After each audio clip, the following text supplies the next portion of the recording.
Welcome to Biggest Geekus. We are your hosts. I am Joe. I'm Randy.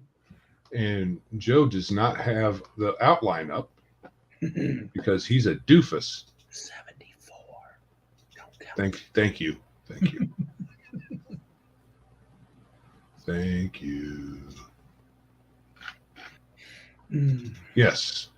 This is episode 74 of our podcast, and the date today is February 8th, 2022. How are you doing?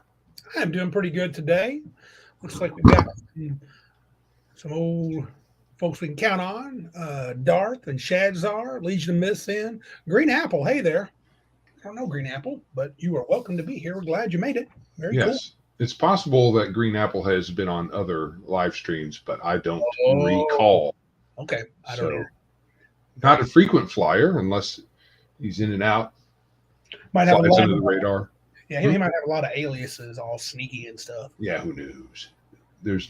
He has no avatar there, so No. All right, man. So yeah, I've been pretty good. Thought we were going to play this weekend. Yeah, it didn't happen. Nope. My light's blinding people, Shadzar says. I need a green screen. I agree with you. I need something. Is there something I can do on the computer to like block this out? I don't know what he's talking about. I mean, you've got kind of a nimbus going on around you. Well, if I do this, should I move it? Very bright. Yeah. Well, less. A good way to avoid that is to not do that. Good plan, Joe. Yeah. This is where he can make it. Shadzar says where he can make it purple. Well, Shauner has some more bisexual lighting to complain about. Turn off the ceiling fan. I can do that. Bisexual lighting? I guess. I don't know. There's no such thing. They're, if anything, asexual. Right. Ceiling. Anyway. Of turn offage. Turn off the ceiling fan? That's what Maximus said. Is it causing some kind of buzz or something? He says it's causing me to freeze or something. Oh, okay. Yeah, you did lock a tiny bit. Okay. That's usually my problem. Yeah. But I love my ISP. That's weird. Okay. Ceiling fan off. Sweet. Randy is assuming the position.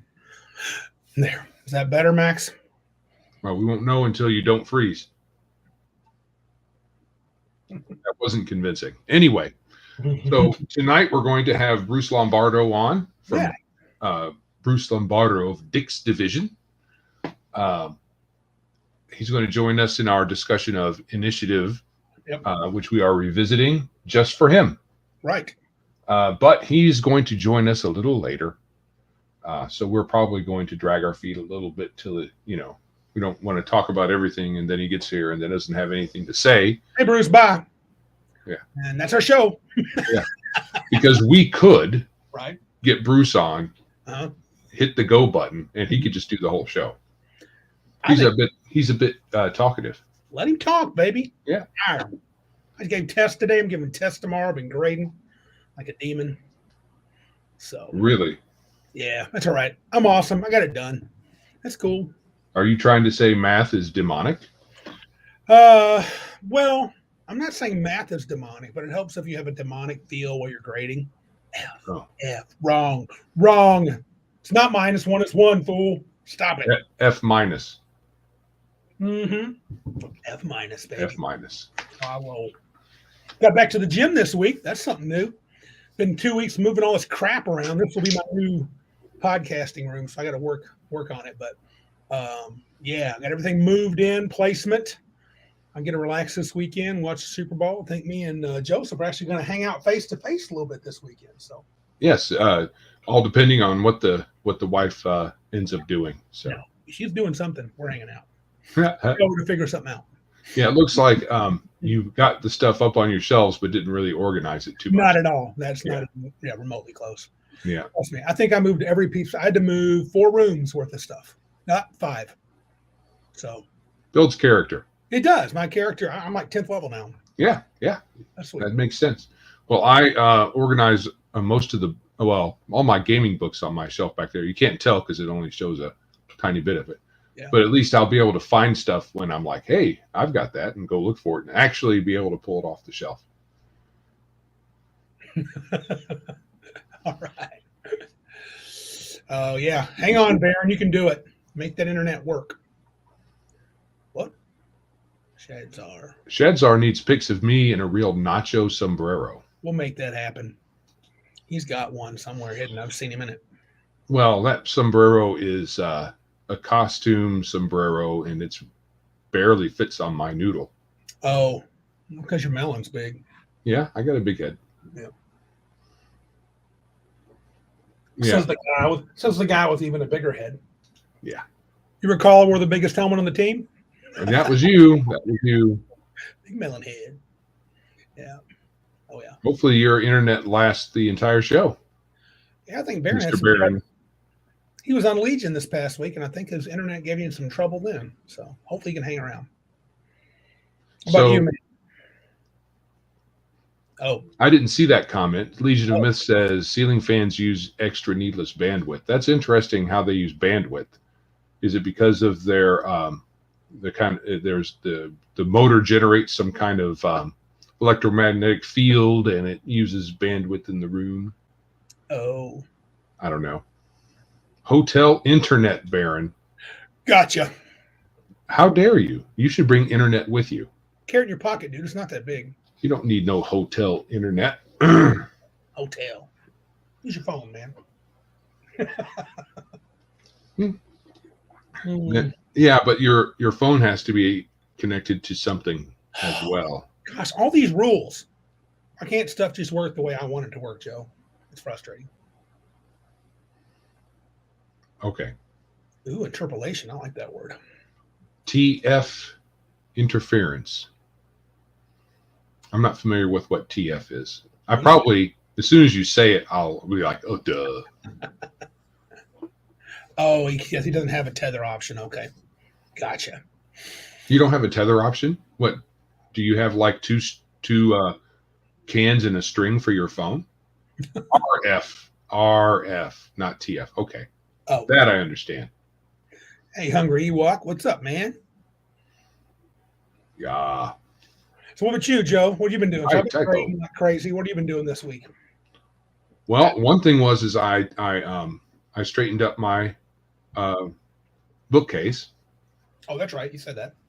And I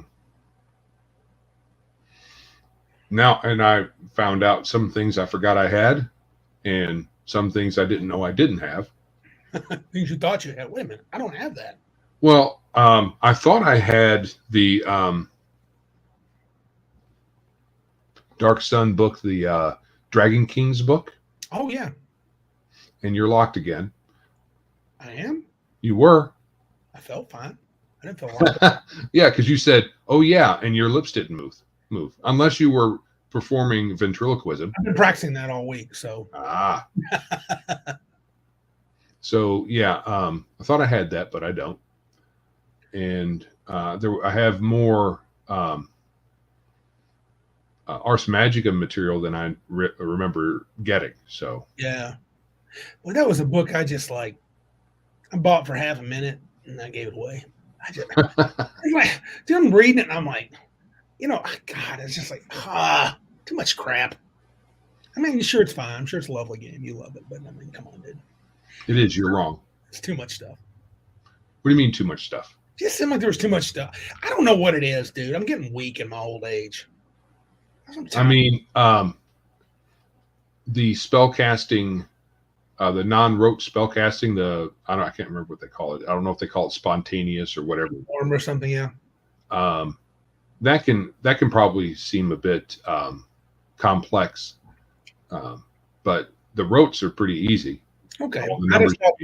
I probably just wasn't into it, and I saw some rules. I got to read more than 3 pages. I'm out. Wow. Not quite, but that's just Ars Magic. It's wizard crap. I don't like wizards. They have too much power. They're supposed to. What do you? these fantasy games are about magic and they manipulate it. So of course, on some level, you got to, acknowledge that they're probably going to be the more powerful Okay, ones. fine. I'll acknowledge it. Unless it's low magic, and then they probably suck. Right. Because if all they can do is magic and there's not a whole lot of it, then, we've got a Russian bot. Sweet. Hello. I don't know. Sister 19 Lol Online. Good deal. Good job, sister. All right. So entertain the folks. I've got to go and get rid of that. Oh, okay. So let me see if I can do it from here. Yeah, so I moved all my stuff, and what I found out was I have a boatload of crap. I had to actually get a pod, one of those U-Haul pods. It's full. It's a 20 by 10. It holds all my gaming stuff, dude. All my, and well, not just gaming, all my nerd crap, including a small, tiny portion of comics, and my major are separate. But I literally have a whole pod in my driveway that is full of just gaming crap. Just that? Not to the ceiling, but like, posters and, books and miniatures and all that. And I still have crap in the family room that I've still got in there. So that's a lot of nerd crap. Dude, I have too much nerd crap. You should feel ashamed. Right. You should distribute evenly to those in need. I agree, Shadzar. A wizard is never too powerful, only as powerful as the DM allows him to be. Gandalf when running 1E. Truth, baby. I ain't allowing wizards to be powerful at all. There's nothing wrong with that. You get the spells you start out with and you never find any more. Right. Yes. See. All right. Well, I did not put my wife in there yet, but if she keeps up with what she's doing. In the pod? Yeah. She keeps asking me to that honey-do list doesn't get shorter. Yeah, she's going in the pod. In the pod. Yeah. You could probably put a couch in there and a little freezer. She'll be fine. Yeah. It's just Michigan in the winter. It'll be fine. Yeah. Probably just put a candle. You can light a candle. Oh, player agency. Yeah. Shatter makes a good point. I'm not allowing player agency anymore. That's out. So Joe comes in. He sits down and says, Joe, here's what your wizard does today. Oh, yeah. Yeah. You tell me. Shadzar, if you allow player agency, then you will have wizards too powerful. But when one learns to DM, they choose the available spells a wizard has access to. You will choose the available actions that your players get to do. And if they try to go outside of the lines, you kick their butts back onto the railroad and say, do what you're told if you know what's good for you. Right. At least I found my players, they've responded very well to that in the past. Right. So here's another good suggestion from Shadzar. Give her a composting toilet. You don't even need to have a flushable one. Dude, what would she? It's like I could just hear her crying about that. And I'll say, Shadzar said this is fine. No, she won't, because she's into nature, and composting is for the environment. Secretly a druid. Right. So, in her mind. All right. We can't use a candle, but maybe we can just put an LED light in there, which is just one. So if you don't so you went after that bot, if you don't do something to it, will they get all insidious? Or they could? Well, it's only one. It's weird. We haven't seen, there was a couple of our streams that had one, and but that's it. They're trying to poach in a few weeks. This or go do this or something. Are they just trying to poach people? Do you know what they're doing? Could they be doing? I guess they could be doing anything, right? Oh, it's who knows what it is. It may not even. It could just be some bot on auto, just fishing for someone to click. But there wasn't an actual link there, so right. Who knows? All right, we got. So we'll go ahead. Yeah, we'll do some call-ins because none of them are for Bruce. I checked. Oh, good. So he won't miss them. Right. So me. Bad sites. Thanks. Steals accounts. Gotcha, Baron. Thanks, bud. All right. Show me that. Sweet call-in love. All right. So I will share. Mm-hmm. Turn on the sound. Where's it at? There it is. And hit me, man. We'll go there, and we'll go there. Do you see the things? I see the things. All right. So we have a few voicemails from John Allen Large from the Red Dice Diaries. And here we go. Hey there guys, it's John here, just listening to your latest episode. And yeah, I've got to say the Discord app UI is pretty dank, to be honest. The only thing it's really got going for it is the fact it's free. Oh, another thing, the Discord invite / link in the description of your podcast episodes seems to have expired. I was trying to join up this morning and I just kept getting an error message saying the link had expired, so you might want to have a quick look at that. Anyway, I'm going to go back to the episode. Catch you soon. I believe he meant the Anchor app was dank. Oh, the Discord link is. Did you? Yeah, I've fixed that Sweet. since, and I sent him a direct invite. So he is definitely worthy of that. Yes. So if you care to get on Discord, you can actually converse with. I would, but that would John. require me to do it. I have it on my computer and my phone. You would think I would actually pay attention to it, but no, I'm a loser. Yes, I would say yes. You would concur, yes. Yes. Okay. And just to confirm, yes, I am indeed English. I've got the shit teeth and the self-deprecating humor to prove it. Anyway, keep up the good work, guys. Oh, come on, John. Got that sweet accent too, brother. Yes. That makes somehow almost all British people sound smart, whether they are or not. They do. They just do. That particular, not all of the British dialects do. No, some are a little weird, but some are the opposite. Yeah. There's a Cockney that sounds kind of like they're from the street or something. Yeah. There's a couple of them. All right. Hey there guys, it's John here again. I'm listening to your 13th Age Deep Dive Finale Part 1. And I can tell you one thing, this is one John who's not forking over 4,000 gold for any vegetables. I mean, I know inflation's high, certainly here in the UK it is, but that is ridiculous. I don't remember what he's talking about. Yeah, I'm saying, I thought I was going to say something else. I thought he was talking about 4,000 gold for the vegetables. Yeah, John, if you could clarify, maybe I forgot what we said something about vegetables, I guess. I don't know. I don't remember. Don't remember. Mm-hmm.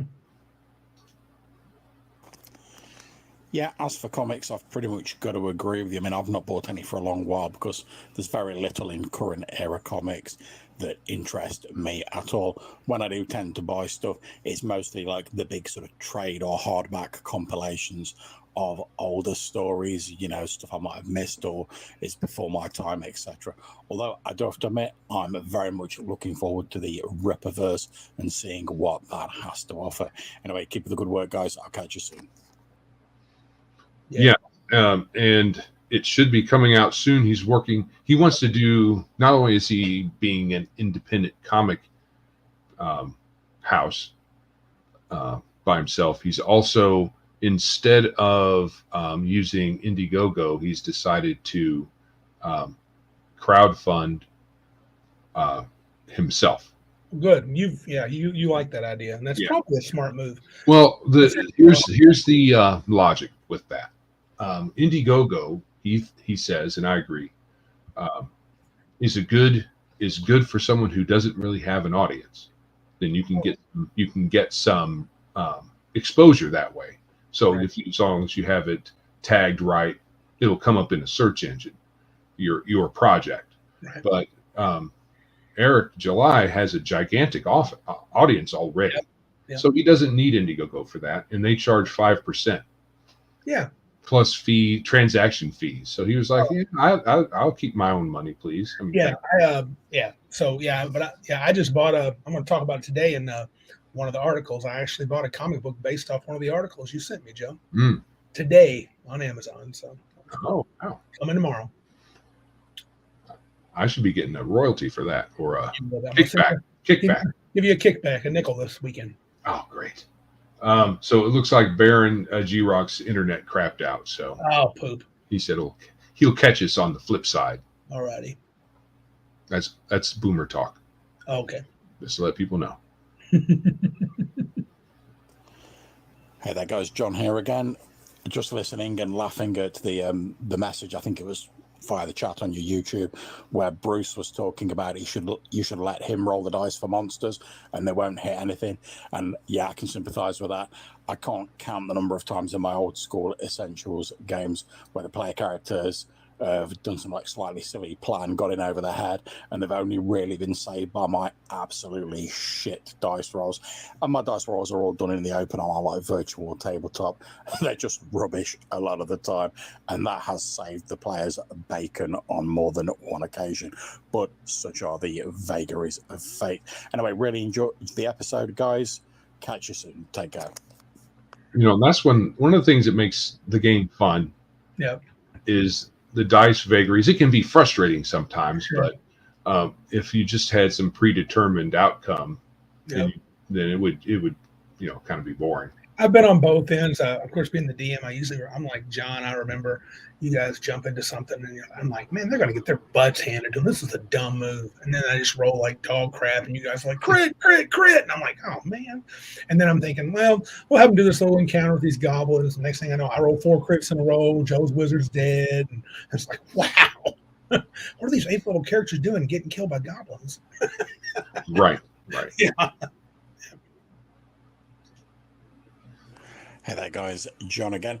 It always makes me laugh when people say eternal GM. Now, I'm someone who GMs a lot more than they play and always have done, but it always makes me laugh when they use the phrase eternal GM, because I think of that bit in Indiana Jones and the Last Crusade where he like goes into the cave and there's like the old knight who's like guarding the Grail, who's been there for ages. And eternal GM makes me imagine that like Indiana Jones goes in there and there's this old knight there, and as the camera sort of pans around, he's got like his first edition like AD&D books or whatever in front of him, and then like Indy holds up a 5th edition player's handbook or something, and he's like, "You have chosen poorly." Made me chuckle anyway, so thanks for the laugh, guys, and a great episode. Take care. All righty. Thank you, John. Eternal GM. Yep. Oh, that's cool. Is that it? That is it for voicemails. Any emails? Are we good from that too? No emails. Let's see. Hold on. There was a message over on MeWe. I had meant to have ready, but did not. Let's see here. If I remember correctly, it is.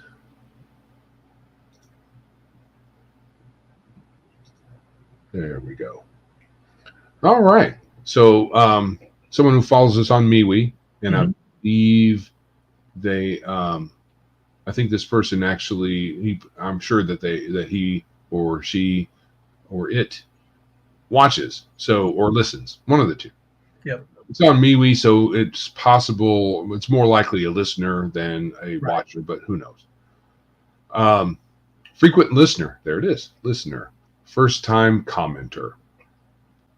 Before I comment on the episode, please follow to Eric Tenkar's lead and get a Google Voice number. Oh, interesting. I'm not going to A, register for an Anchor account, B, give Spotify via the Anchor app access to my microphone to use the 1-minute message feature. I've already got too many people listening to my phone. Don't need another. Well, if you already have a Google phone, then getting a Google Voice number probably isn't adding anything extra, any extra spying that they might already be doing. Right. So,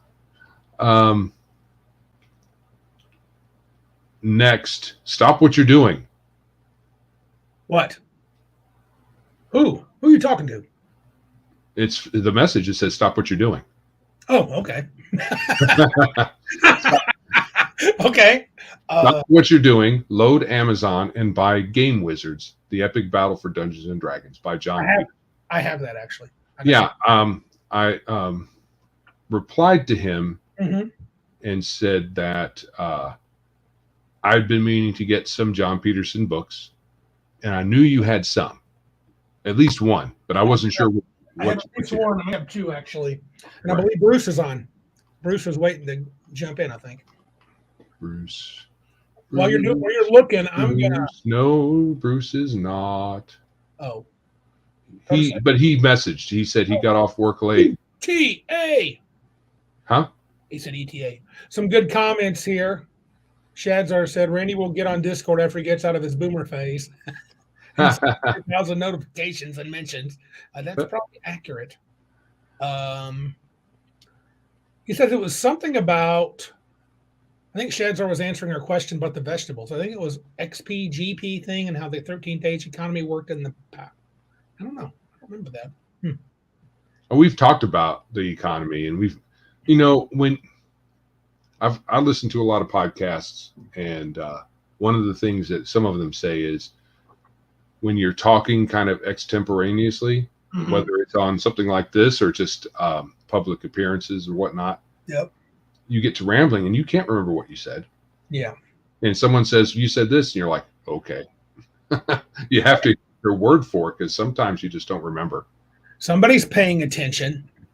Math amazes. It does. That's my t-shirt, baby, from my college.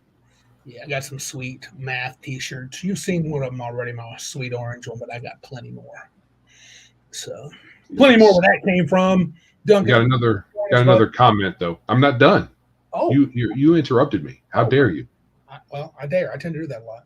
Yes. So his second comment in his message is directly at you, Randy.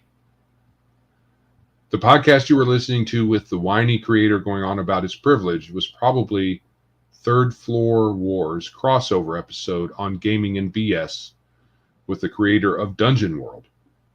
I know this because I did not seek out this podcast creator, but it landed in my feed too. And he has a vomit emoji after that. Boom. That's correct, sir. So you remember what he's referring to? You were trying to remember something? Yeah. Yeah, it was just that he's talking about the Dungeon World guy was just going on. They were just falling over themselves trying to find something about the first edition of Dungeon World, because I think they're working on the second one. Oh. That they could apologize about. Yeah. And even as they did it, I was kind of like, I don't get what you're apologizing for. They're trying to get social cred, dude. No, here's what I'm saying. The things they said they were apologizing for didn't make any sense. I mean, to us, it's not, it's just whatever. Okay, apologize. Yeah. Do your thing, dude. All right, whatever. Yeah. Right now, social cred by way of apologizing for your whiteness is apparently a thing. Yeah. Okay. Well, they were apologizing about, I don't know what it was. It's like they literally didn't mention anything specific. Every bad thing can be pointed to whiteness. That's a good remember. Point. Yes. So we should apologize for doing a podcast. Or we should give our podcast to a person of color. Here's our podcast. You're now biggest geekus. We'll continue.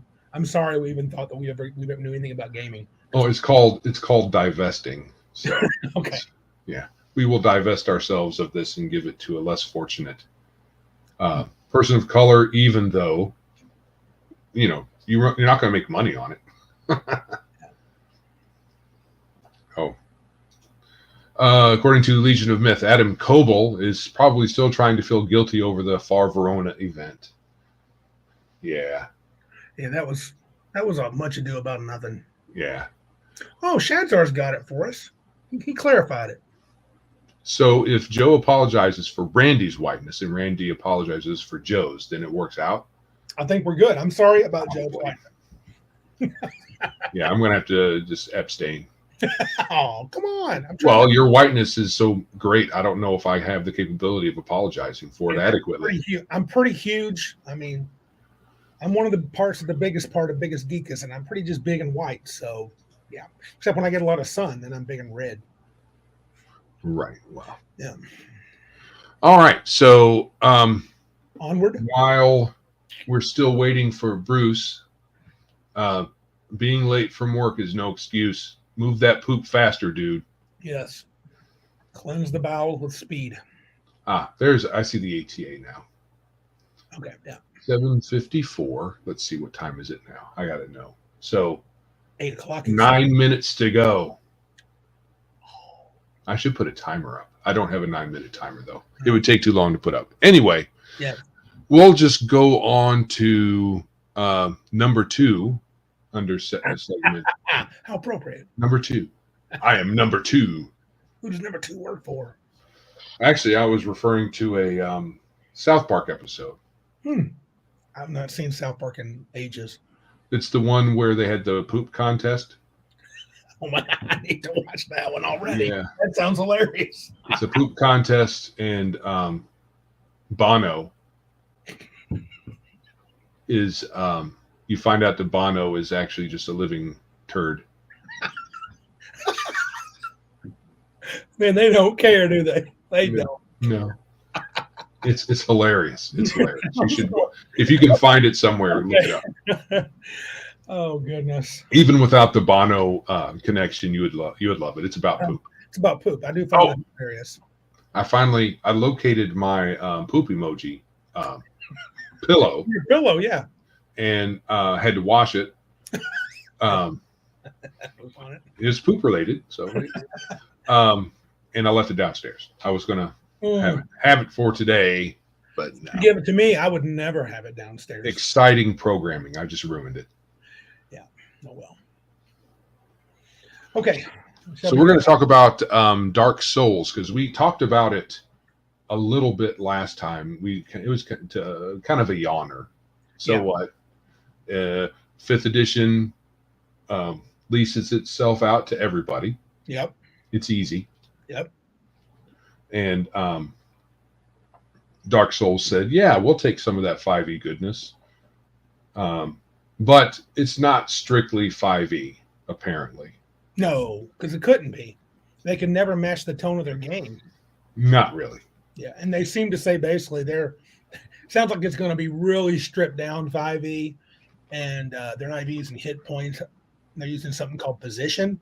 So it's probably 5e in name only. They're probably slap 5e on it, have a couple of things related, and yeah.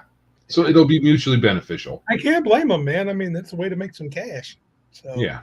If it's a good game, great. I mean, if they strip out a lot of the 5e crap, we may not hate it. May not. You never know. Mm-hmm. Yeah. Where's that? Zoom. Yeah. All right. Yeah. So, I mean, they didn't say specifically any mechanics, right? They just said they were mentioned in brief, so it's not like this is how you do this. This is how you do that. They mentioned the name of the mechanics, and you kind of get the idea, like you were saying with position, but right. They don't specify. Yeah. So, and but bonfires and stuff like that, so you can start over. Yeah, you can respawn. So, yeah. So. But with respawning, apparently, in Dark Souls, you have the chance of losing your humanity, and after getting resurrected so many times, you become a husk. I wonder if that means there's only going to be humans available. That would be bold. Yeah, I don't know what Dark Sun races there are. The videos I've seen on it, they all seem like humans, except for some of the enemies. So right. I'm not sure. I don't believe. Is it a PC game? I think it's a PC game as well. You're talking the wrong guy here. I don't know. But I'm sure that my computer could run one of the early versions, but probably not the latest, because apparently I've got a very underwhelming processor. Yeah. So, right. So I'm not. We got this from Silent Josh. Yep. Because we talked about it last week. We were like, what are they going to do? How is 5th edition going to work with this game that's known for its difficulty? Well, They're barely using 5e. That's pretty much that's how it's going to work. We're not doing dumb 5e crap. We're just going to say it's 5e. And like Joe said, probably going to roll a d20 and add a modifier and call it good. Yeah. So I say good on them. Yeah. Abuse the license, Dark Souls. What would be funny is I know that there's some people who don't like Dark Souls because it's very hard, and some folks, there's kind of this movement to give everything in easy mode.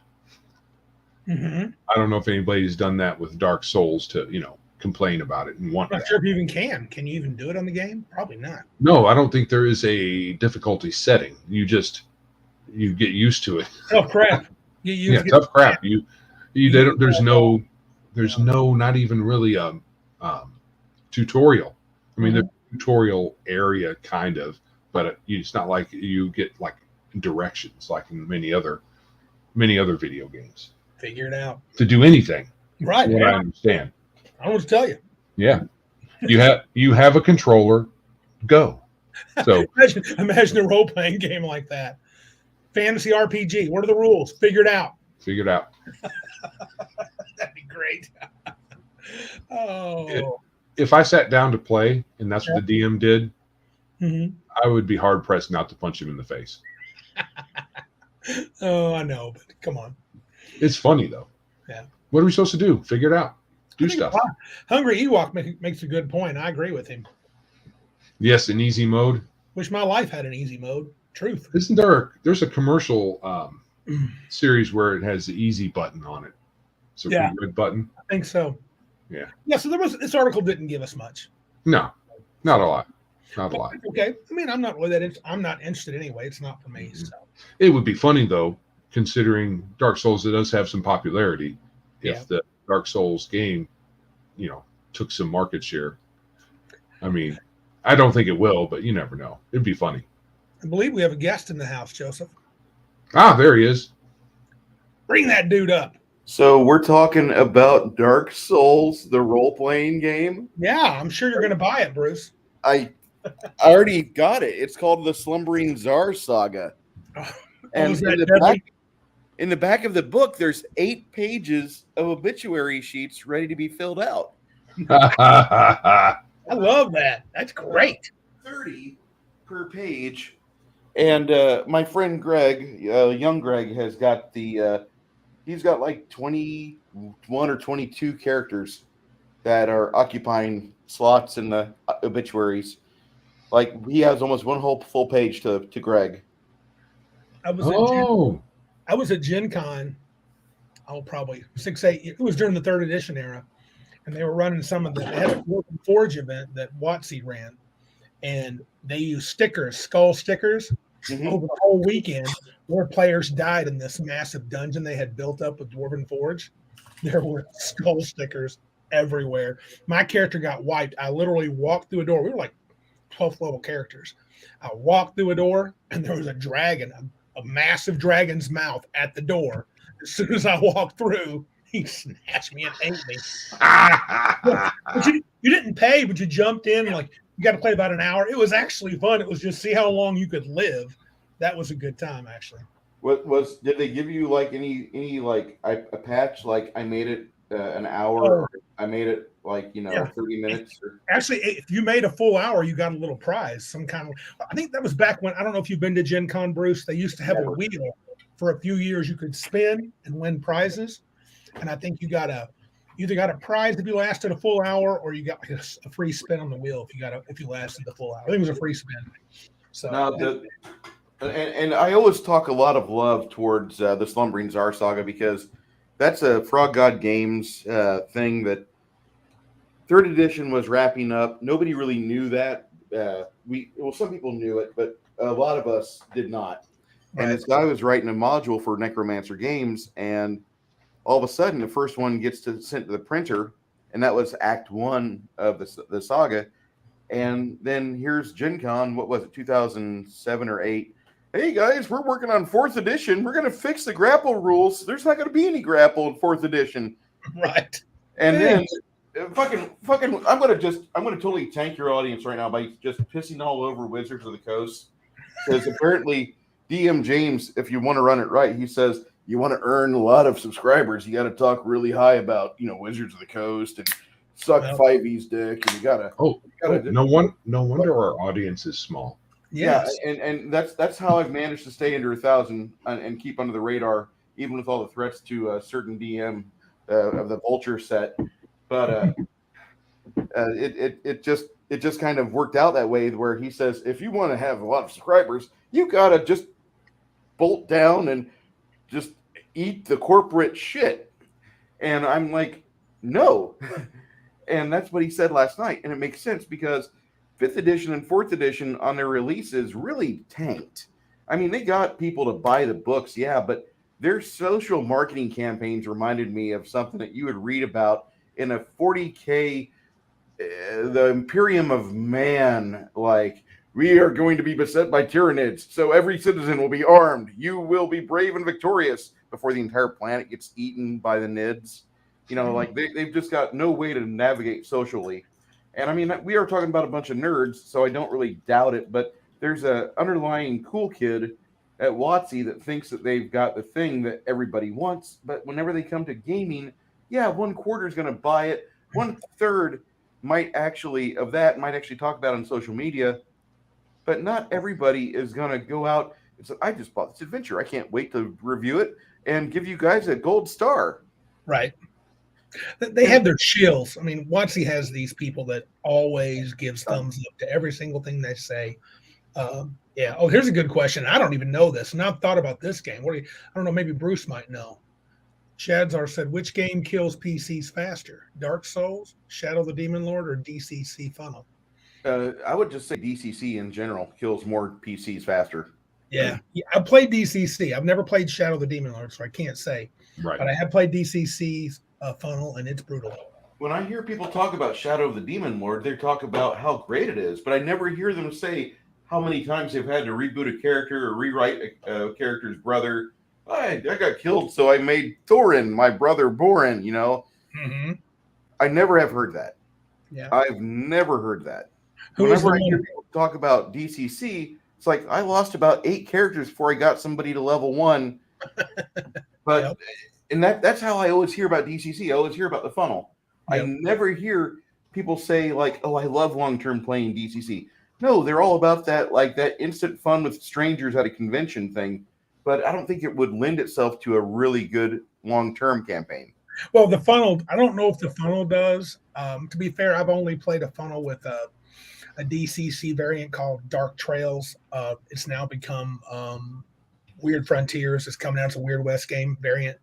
Huh. But the funnel was, I killed everyone. Everyone died in the funnel adventure, every single character, and within 2 hours. So it's kind of funny once or twice, but I think if I were going to run a campaign, I would start characters at first level. So just skip the funnel.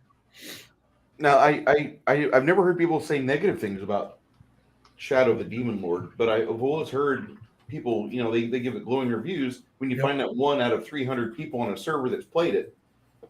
And that server has to be an old school Renaissance or a dedicated RP server where somebody just hasn't bitten into the 5e cheese.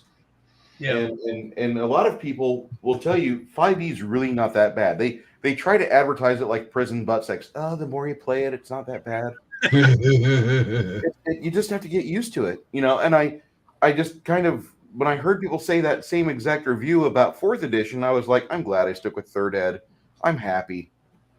But I don't look, LS3, I probably like 5e the best. Having said that, it has worn on me. I don't like to DM it as much as I don't mind playing it, but I get it. It's pretty much easy mode. T-shirt Historian's here, and he had a couple good comments related to what you said. Yes, we need to have him on the show sometime. We do. Sometime soon, because he's really nice. He's a really good fellow. He made a good comment here, Bruce. He said, they don't care about us. We're on our way out. So the marketing is focusing on the kids and young folks in order to make them lifelong customers, and we'll be left to rot with our memories. And if you don't mind, I want to put another one up here because he's got another good one related to this. They will go more and more digital to appeal to the younger generations. I think so. And the kids don't read. Preach. So eventually they won't be doing physical books except for nostalgia. It'll all be electronic. Dude, I can tell you that as a teacher, I literally assigned a 4-paragraph reading assignment over a weekend. No one did it. No one. Can you fail your entire class? Well, I didn't teach it. They got a test tomorrow, so good luck. I told them, I'm not going over it if you don't read it. You got to be able to talk to me intelligently. But T-shirt makes a good point. I mean, I think we're not their customers. They don't really care what we think about them. That's why we should ignore them too. That's exactly why I ignore them. Except to ridicule and, make fun of and laugh at and stuff like that. Right. But I'm not taking them seriously anymore. No, I can't take it seriously anymore because Shadzar shared with me a link where there's a bunch of feminists that are talking about identity politics throughout the entire thing. All they care about is that we need to address each other with identity politics. And that was the start of the video, the first 7 minutes of this miserable video with these ugly pink and purple hairs on there that looked less mother-worthy than a 90-year-old librarian.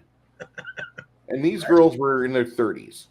They should be out there in the prime of their life trying to snare some young peni, and instead they're out there trying to talk about the benefits of being socially awkward, and we need to have identity politics and make sure we what do they call that? They want to compartmentalize everybody.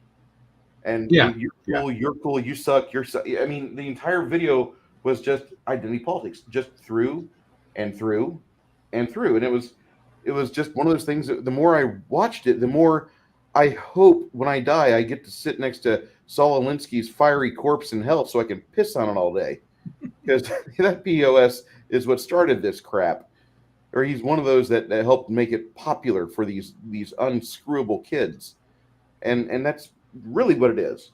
Shadzar had the Hasbro earnings call yesterday, and his latest video goes over. I'm surprised that video is still on YouTube, because there's so much corporate speak in there that rips on Midwest thinking, on the common sense people. There's no reason why anybody here should ever spend another dime on a Hasbro product. And I love G.I. Joe.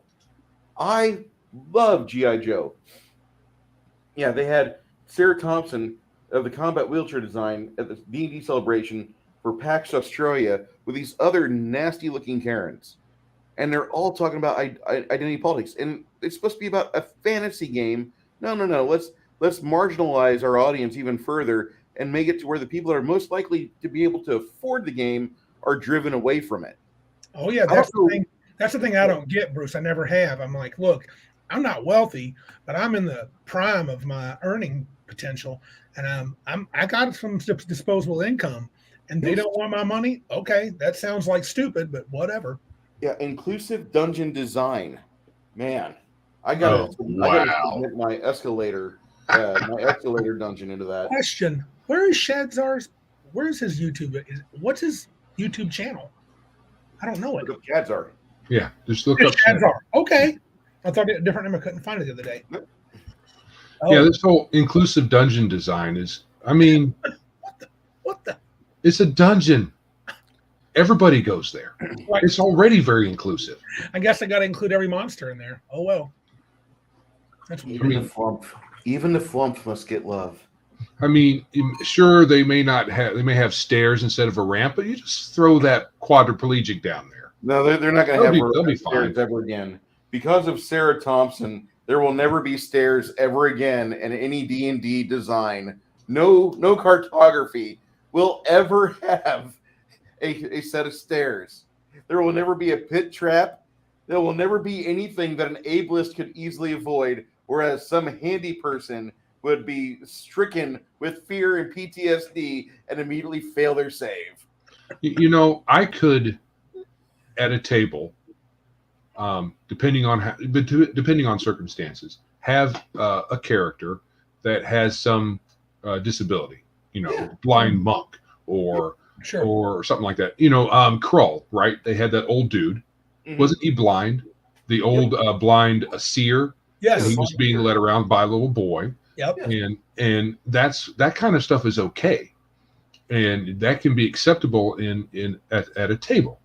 Yep. But when they just go overboard, I mean, they were going through a swamp. There wasn't like some clear path for them to go through. No, they didn't make the swamp accessible because you had a blind old person there who could have used, you know, a levitation spell or a flying carpet. He had to get through the OSHA approved forest path to about 20 miles south and cut around, and I'll see you in about 3.5 weeks. Right. If you're playing a character with a disability, wouldn't part of that character's purpose be to have to overcome? I mean, if Joe's going to play a guy that's got a peg leg, let's say, he wants to have trials and tribulations due to that. Yeah. Right? And they just like, well, we shouldn't. We should let them make it easy and stuff. It's like, that's ridiculous. T-shirt Historian's got something. I'm going to put this up here that connects that I think resonates with all of us. And they sell that to the younger people, create a larger rift between the generations. They don't care about the harm they cause. They just want to make their lifestyle brand to people. Yeah, Look at how they treat brand, whatever. That's exactly it. They're making a lifestyle brand, and if you want to see how good that brand is, look at how Ernie Gygax is being treated right now. Oh, truth. Okay, so yeah, go ahead. Sorry. No, go ahead, sir.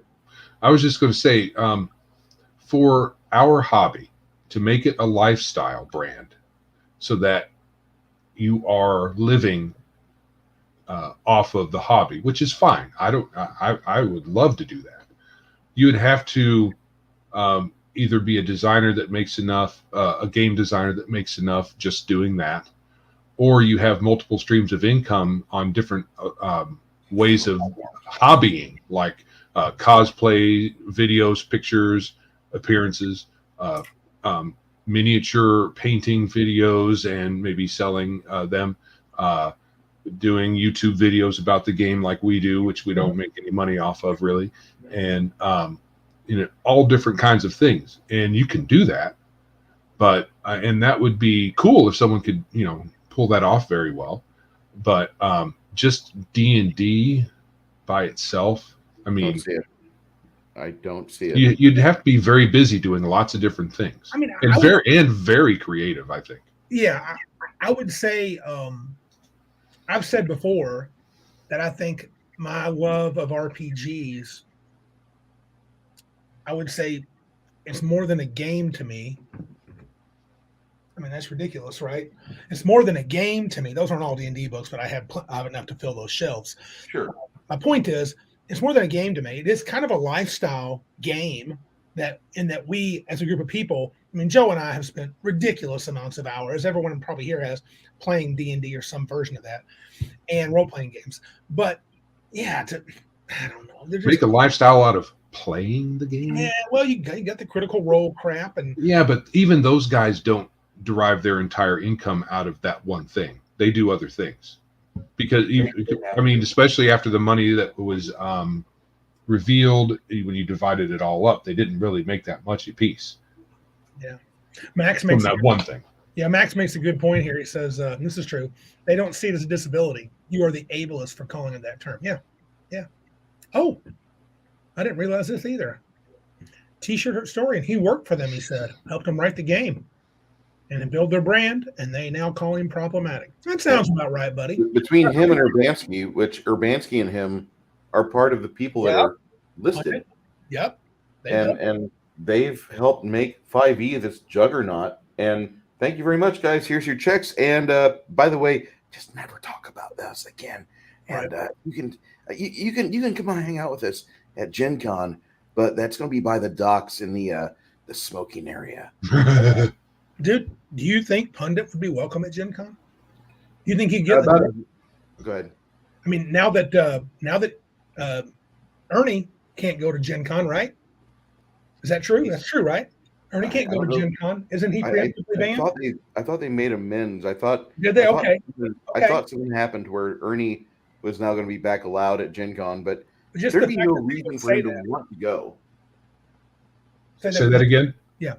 There'd be no reason for Ernie to want to go to Gen Con. What would be there to be gained? What could he possibly do aside from just being the sperm recipient or the sperm result of Gary's actions? And I'm trying not to be so disrespectful, but I'm having a hard time. But he's going to get no joy by going there.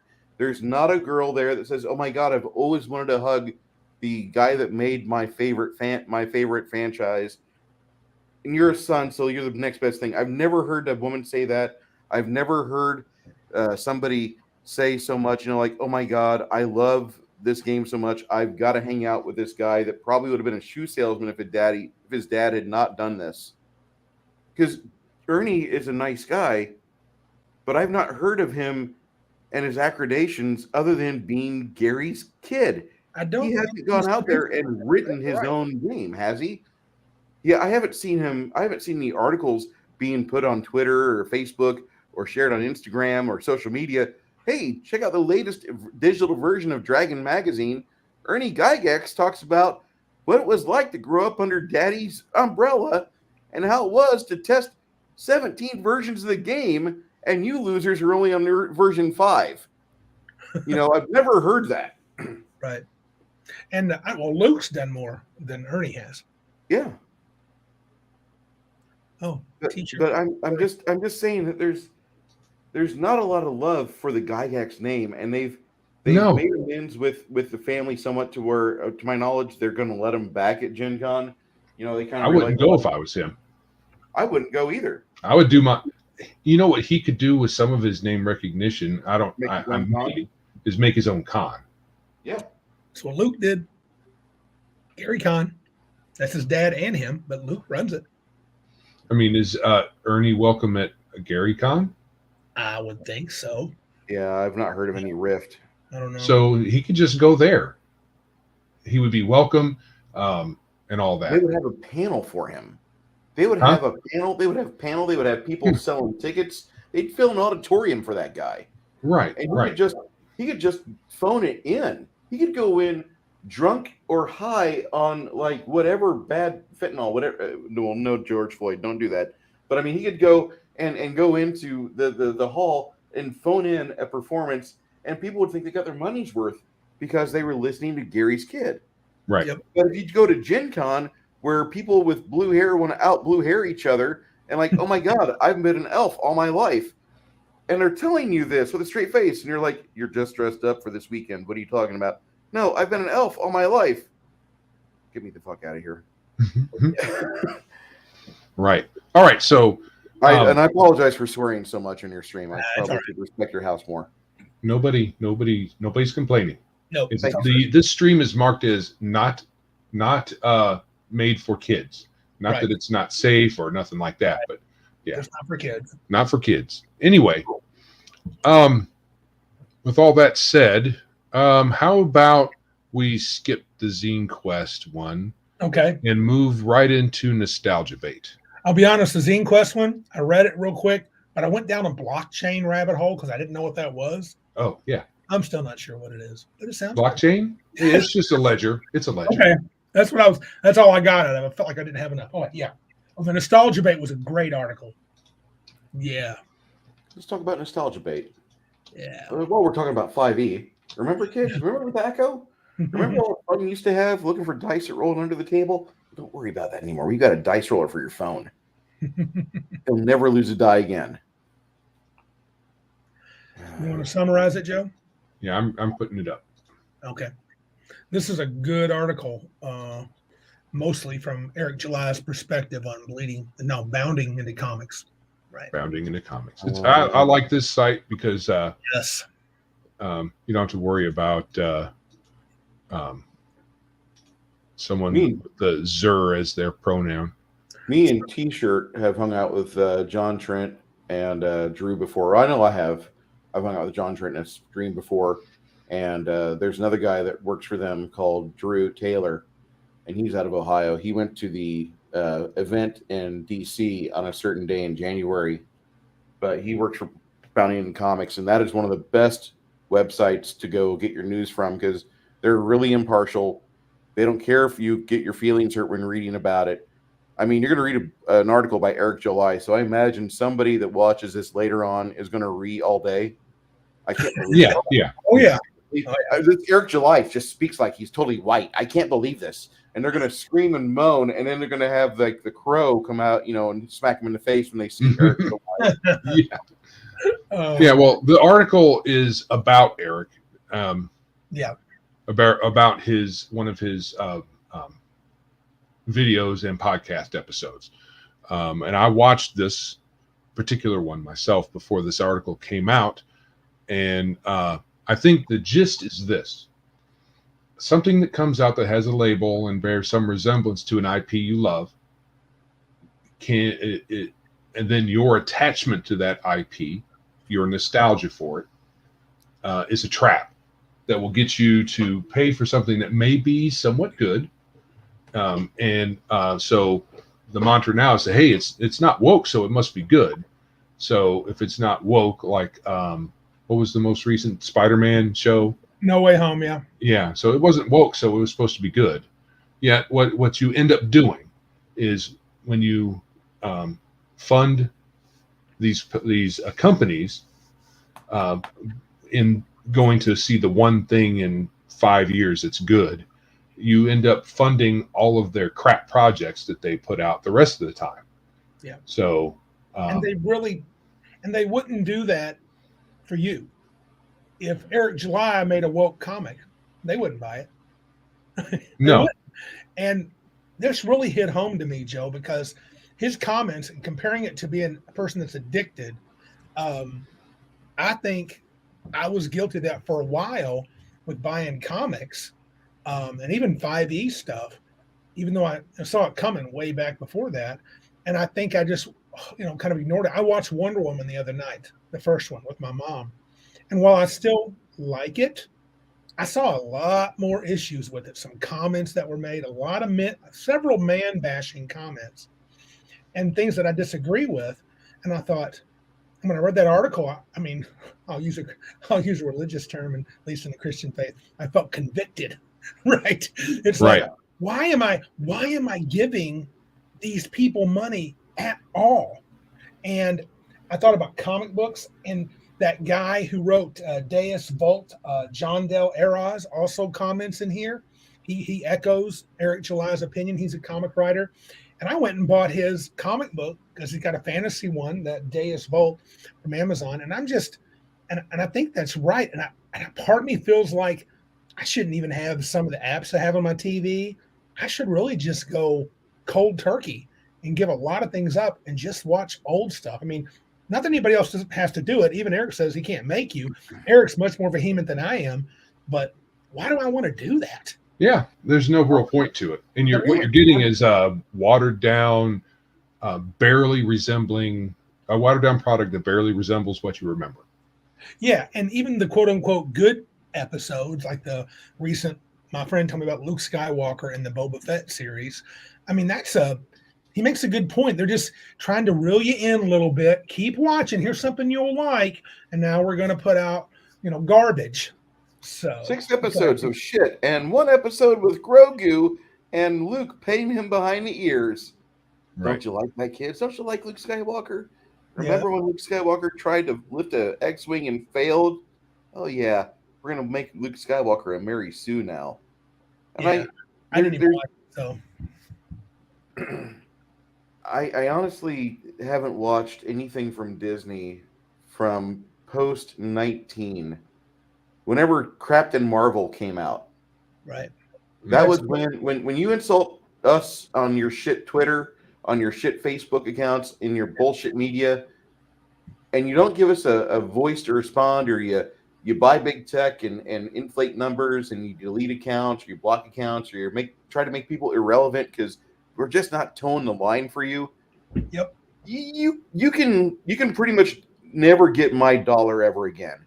And I'm one of those pricks that you piss me off one time, I'm done. And I'm not saying like everybody needs to be worried about that because I have zero influence, but I'm telling you, I think more people should have a line in the sand, or at least chisel a line in the sidewalk in your head and be like, you step over this, no more money. So let me finish. I apologize. Sure. I've not had a Netflix account. I've not had a Amazon account since about 2 weeks ago, whenever I saw their shit for the Lord of the Rings. Netflix, I kicked that off whenever Cuties happened. That's Amazon was the last one to drop.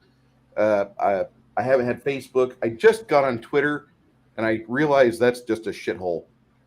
And then what's the other crap I quit? Oh, I quit Disney when their crap on social media started knocking the fans for telling people we don't want to watch Captain Marvel, and she's not that important. And she wasn't. She was not important to the MCU and the greater story as a whole. And because of the direction they've taken it ever since, I don't care what movie they put out. I don't care if they bring the best Tony Stark actor ever out. I'll never watch it ever again. I won't watch it until somebody who loves the franchise takes it over. Yeah. And I think I've been told by people that follow it that there are some folks, who's the guy that's in control of little bit of control of Star Wars now. He does Boba Fett. Favreau or Filoni? Yeah, I've heard Favreau and Filoni both actually like Star Wars, but in the end, I think what struck me the hardest is it made me feel like a hypocrite. That like, but it's not really hypocritical. It's more like you're just being dumb, Randy. You're feeding the beast that wants to eat you. And so and if we all did that, everyone, I'm not saying you have to, I'm not telling you have to, I'm just saying if we did, it would make a dent in things. Yes. At the very least, even if it didn't affect them to such a degree that they had to fold. Right. Or even change direction. Yeah. If enough people put their money where it was with people who made good stuff, not just crap just because they're not woke, but good stuff, and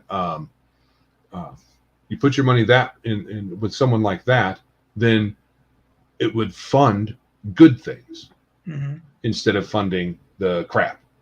And I think one of the things I think about, like the Daily Wire is trying to start weren't they talking about doing a movie or a TV series? Yeah, that was a year ago, and there's some kind of Western or something. I don't know if it's coming My out. point is, I think we're going to end up, and like I'm excited about Eric July, but I'm also wondering if his comics won't cut the mustard, to be honest with you. I wonder if they won't be very good. And my point is, how many times? No, right? I get it. You can shrug your shoulders and you can say whatever, but also if quote unquote our side doesn't produce good entertainment, it may be that way. and if that's the case, people will probably I'll just take what I can get. Yeah, some will. I won't. Okay. I'll bite. I'll bite. There's a guy here in Texas that he had almost like no budget for advertising, and he wrote a novel. And if you guys like swashbuckling space stories that make you feel like you're 8 years old again, or 12-year-old kid opening his first magenta box, I'm trying to go for like that serious feeling of, oh my God, this is awesome. I'm going to get in touch with Steve Lee, the guy that wrote this book, and I'm going to see if I can start reading this once I finish. Sunsworn, Edge of Annihilation. And there's a follow-up comic on this that sequelizes, but this is a hefty book. It's got a couple misspellings, a couple grammatical errors, and that happens. Yeah. But I'm going to tell you that I've never in my life read a book cover to cover and wanted to be absolutely unaware of it and read it cover to cover again. Because it is absolutely one of the best stories I've ever read. And it made me feel like somebody that I was a kid going to the movies just for the serials before the main event. Because I want to see Buster Crabbe in action. And it's that level of action, daring do. You have really well drawn out characters. The bad guys are excessively bad.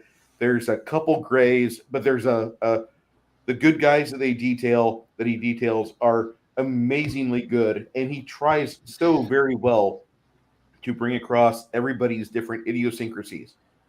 He's a first-time author. For being a first-time author, he smacked it out of the park. Just like Carrie with Stephen King. Right. Was that King's first novel? Yeah. Oh, I didn't know that. Yeah, Carrie was Stephen King's first novel. Okay. Okay. I mean, it wasn't the first time he wrote. He had like a dead what do you call that? He had like a 3-pager that he'd send out all the time to various authors and studios and publishing houses. And every time he'd come back with a negative, he'd put a railroad spike in his bedroom and he'd just slam it on the railroad spike. And that was his dead idea tree. Oh. And he might go back to it for an idea here or there, but he did that for years until Carrie came along. And once Carrie came along, he made this guy called him and said, listen, Stephen, I think you have something here, and this is what we want to publish. Can we give you a starting offer of $400,000? And Stephen kind of tells this to his wife because he's got an open beer, kind of like what I do right now. He tells his wife, and she looks around at her shitty little 4-room apartment, and she just doesn't know how to react to it. She goes into shock and cries. But like, seriously, that's the level of, oh, fuck goodness that Sunsworn is. There is not a better book I've read in the past 3 years than Sunsworn. And I've read and reread books in the interim, and even Dresden Files butchers 2 latest releases, which I should have gone bonkers for. After this latest release, I was like, yeah, that was good. But Sunsworn, I'm telling you guys about Sunsworn because you need to read it. Dresden's long in the tooth. About that book. Go ahead, hey, Bruce. Dresden's long in the tooth, though. So for him to be a little less, for him to be a little less than awesome, yeah, I mean, he's got to eventually run out of steam. I mean, what are there, 17 books in the Dresden series? There's like 18 books so far, right? And so yeah. The most fun I've had with Dresden so far was the side jobs. When after I've read through like 16 of the Dresden books, all of a sudden I bump into side jobs, which is like everybody else's side stories while Dresden's dead. Yep. And how they're reacting to it. Yeah. And I had more fun with that than I had with the book since then. Okay. And I'm not saying I'm tired of Dresden, but I disagreed with the character arc he's got going on right now. And maybe that's just me because I'd rather see a character try to play both sides, but instead he became the Winter Knight. I didn't agree with that.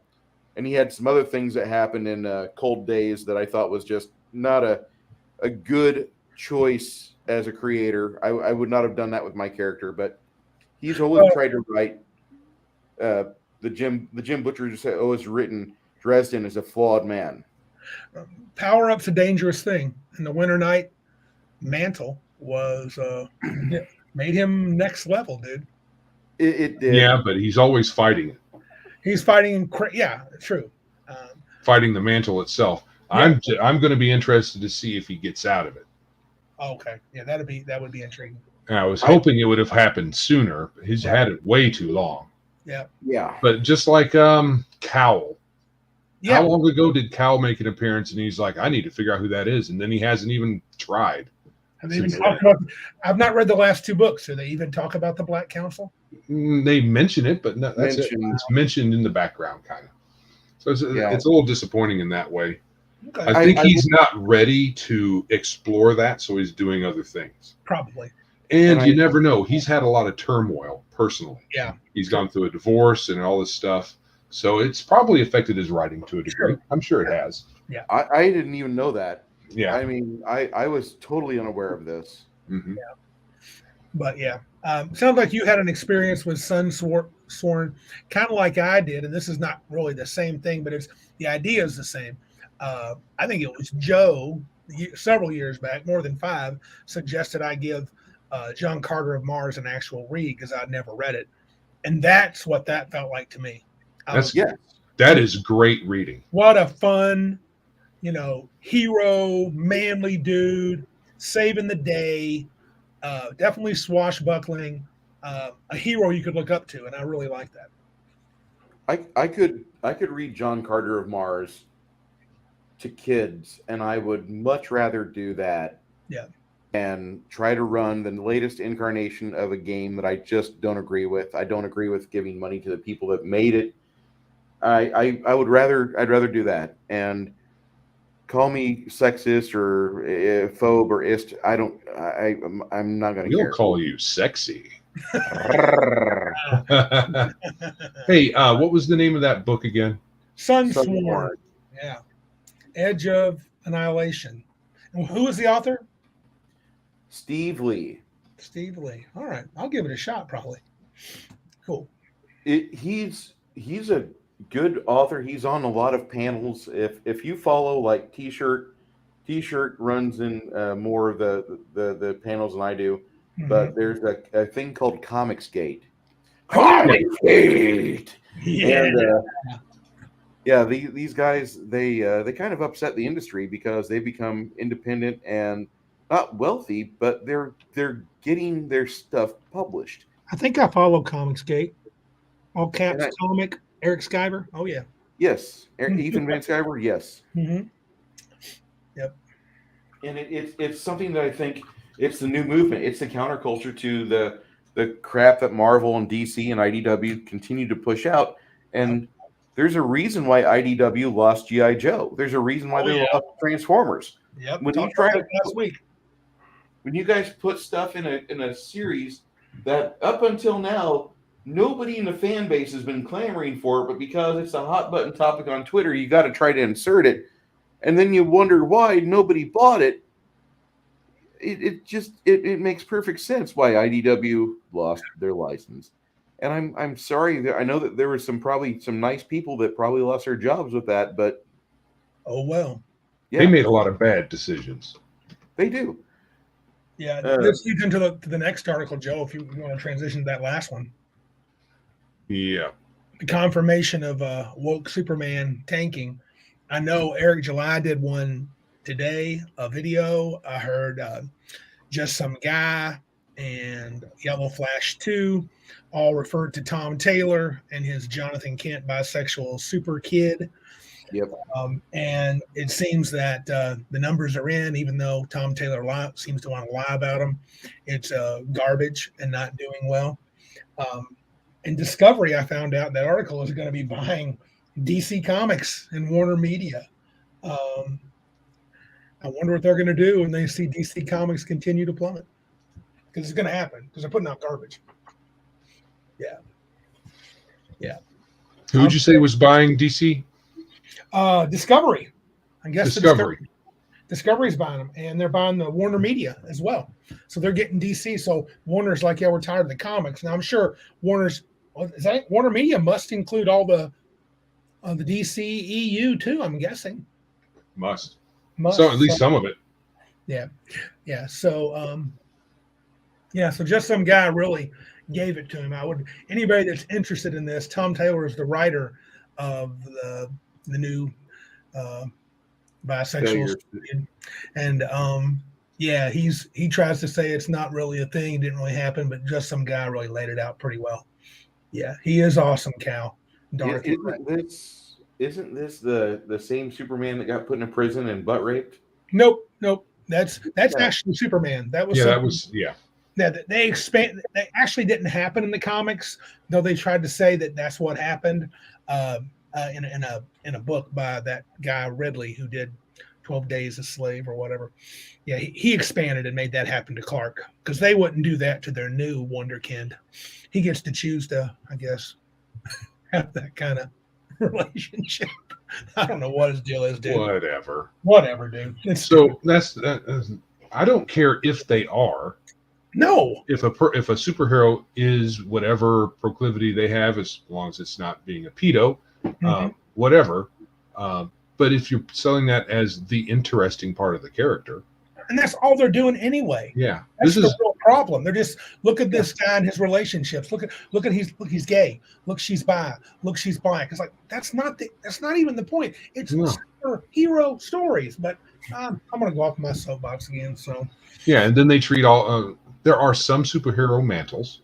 Yep. But most of them are not. Spider-Man's not a mantle, and Spider-Man is more than the suit. He's Peter Parker. Yep. And Peter Parker's experiences outside of the suit inform his experiences inside the suit, and vice versa. I mean, they're related. They're connected because it's the same dude. You just throwing that suit and superhero power set on some other dude or woman doesn't give you Spider-Man. It gives you a fake. And they're fantasy characters. They're not real people, but when you do crap like that and you ruin continuity, I mean, it's like having 8 million titles for one character. It's ridiculous. But that's not even that. To me, you're pooping on an icon, right? What's funny, Bruce? Martinson's. No, I look at my name and it says Blast Hard Cheese. And that's a reference to the many names of David Ryder. So, Who's David Ryder? Yeah, David Ryder is a character in the movie Space Mutiny that MST3K, every time he would do something, they would give him a new name. And they have a compilation video on YouTube that you get to watch. And you just, I can't believe that you guys might not be aware of this, but it's a funny poke at really bad movies. Mm. Yeah. Yeah, Darth Thick says, as comic fans, we buy comics to see the trials the heroes go on. I want to see heroic things, Yep. how they go through, not hear about the love life. Now, the love life is part of it. I mean, there is a soap opera element to comics. Well, that's one thing. That's one reason I dropped Spider-Man a while back. Yeah, it got a because little too he much. was getting so whiny and. I don't want it to be overwhelming. It's okay if you want to show his life without the cape. That's fine. And I just, but to me, you know, the thing with Superman getting, you know, anally probed in that comic, the point was, look at us screwing this icon. Mhm. Screwing him. And I mean that in a broad sense. They're screwing America, screwing the Man of Steel. It's like, and there you go, back to Eric July again. Why would I ever want to support people like that? Why? There's no point. There's no point. It's actually, it feels hideously wrong. And There's I think. Go ahead. Go ahead. Go ahead. Go ahead. No, go ahead. I was just going to say there's an element of the fear of missing out. Yep. Where people, it's either fear of missing out so that they can't talk with their buds about the latest shiny thing. Yeah. Or it's the nostalgia bait. Is if it has soups on it, Superman. If it says the word Superman in the title of it, I will buy it. Yeah. Don't care about any of the other stuff. I'm trying to remember what show I was watching. Some YouTube show. They said that like some of the big, I think it must have been just some guy, maybe someone else. That they comic book now, if they do 40,000 comics in a month, that's considered pretty good. It used to be the top 10 issues of both Marvel and DC would sell in the hundreds of thousands a month. Easy. And I'm like, that's a sad state. And you can say no one wants, and maybe it is. I mean, if the kids don't want to read, that could be a thing. But I'm telling you, if it was good, I've been in and out of comics my whole life. I'm sure I would be in right now. One thing we have to be careful of when we're looking at numbers right now is with the pandemic, such as it is, and the downturn in the economy, maybe not all, but many, maybe most industries are seeing a bit of a depression, and smaller numbers and all that. So we have to take that into consideration when we look at any of this. But that's been pretty consistent for years now. For years, yeah. So that's different. Yeah, I mean, we're talking, when I was a kid, it was hundreds of thousands a month, Mm-hmm. So, yeah. I got to agree with that. Yeah. And the reason why I say that is that the numbers from Gamma, the numbers from various sources out there will tell you that board games and RPGs are having their best years right now. So, yeah, we're having a pandemic right now. You better wear your mask if you're in public. Oh, if you're driving a car by yourself, wear a mask.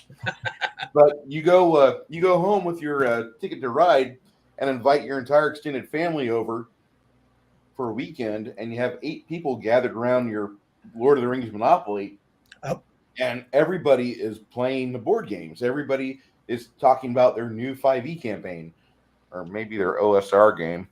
Probably not, but they're doing this. The slump is happening with mainstream entertainment, and they're saying, well, there's more people that are watching this. There's more people that are doing this. Oh, look at Disney Plus's numbers. And they're inflated. They gave away a year of Disney Plus to people for going with Verizon. They gave away a year of Netflix for going with T-Mobile. Right. Yeah. And there's not a lot of people that are saying, man, if it wasn't for Netflix, I don't know what I do. No, people get a hold of things like that because I got to see The Expanse. I'm dropping it. I'm going to watch all of Cobra Kai. I'm fucking done. You know what? I went on a deep dive on Netflix about 3 years ago before I dropped it, before the cuties. And I found 8 different Barack Obama movies and autobiographies, and I was done. Yeah. I'm like, this is building up to something, but I'm pretty certain I'll need to watch this. Well, they paid him some huge obscene amount of money to be some kind of consultant or something. Him and his wife. At the same time they did that, you know who was their CEO or one of their heads of the directors of the board? Who? Susan Rice. I don't doubt it. Those people are everywhere. Mhm. in all different facets of society, and many different industries are on board of directors for all kinds of varied things. They got their fingers everywhere. Are you Yeah. speaking Illuminati here, Joe? No, I don't know. Illuminati. Yeah. Yes, I got my tinfoil hat right in the closet there. Wait. But Well, I'm no, it's just I think that okay.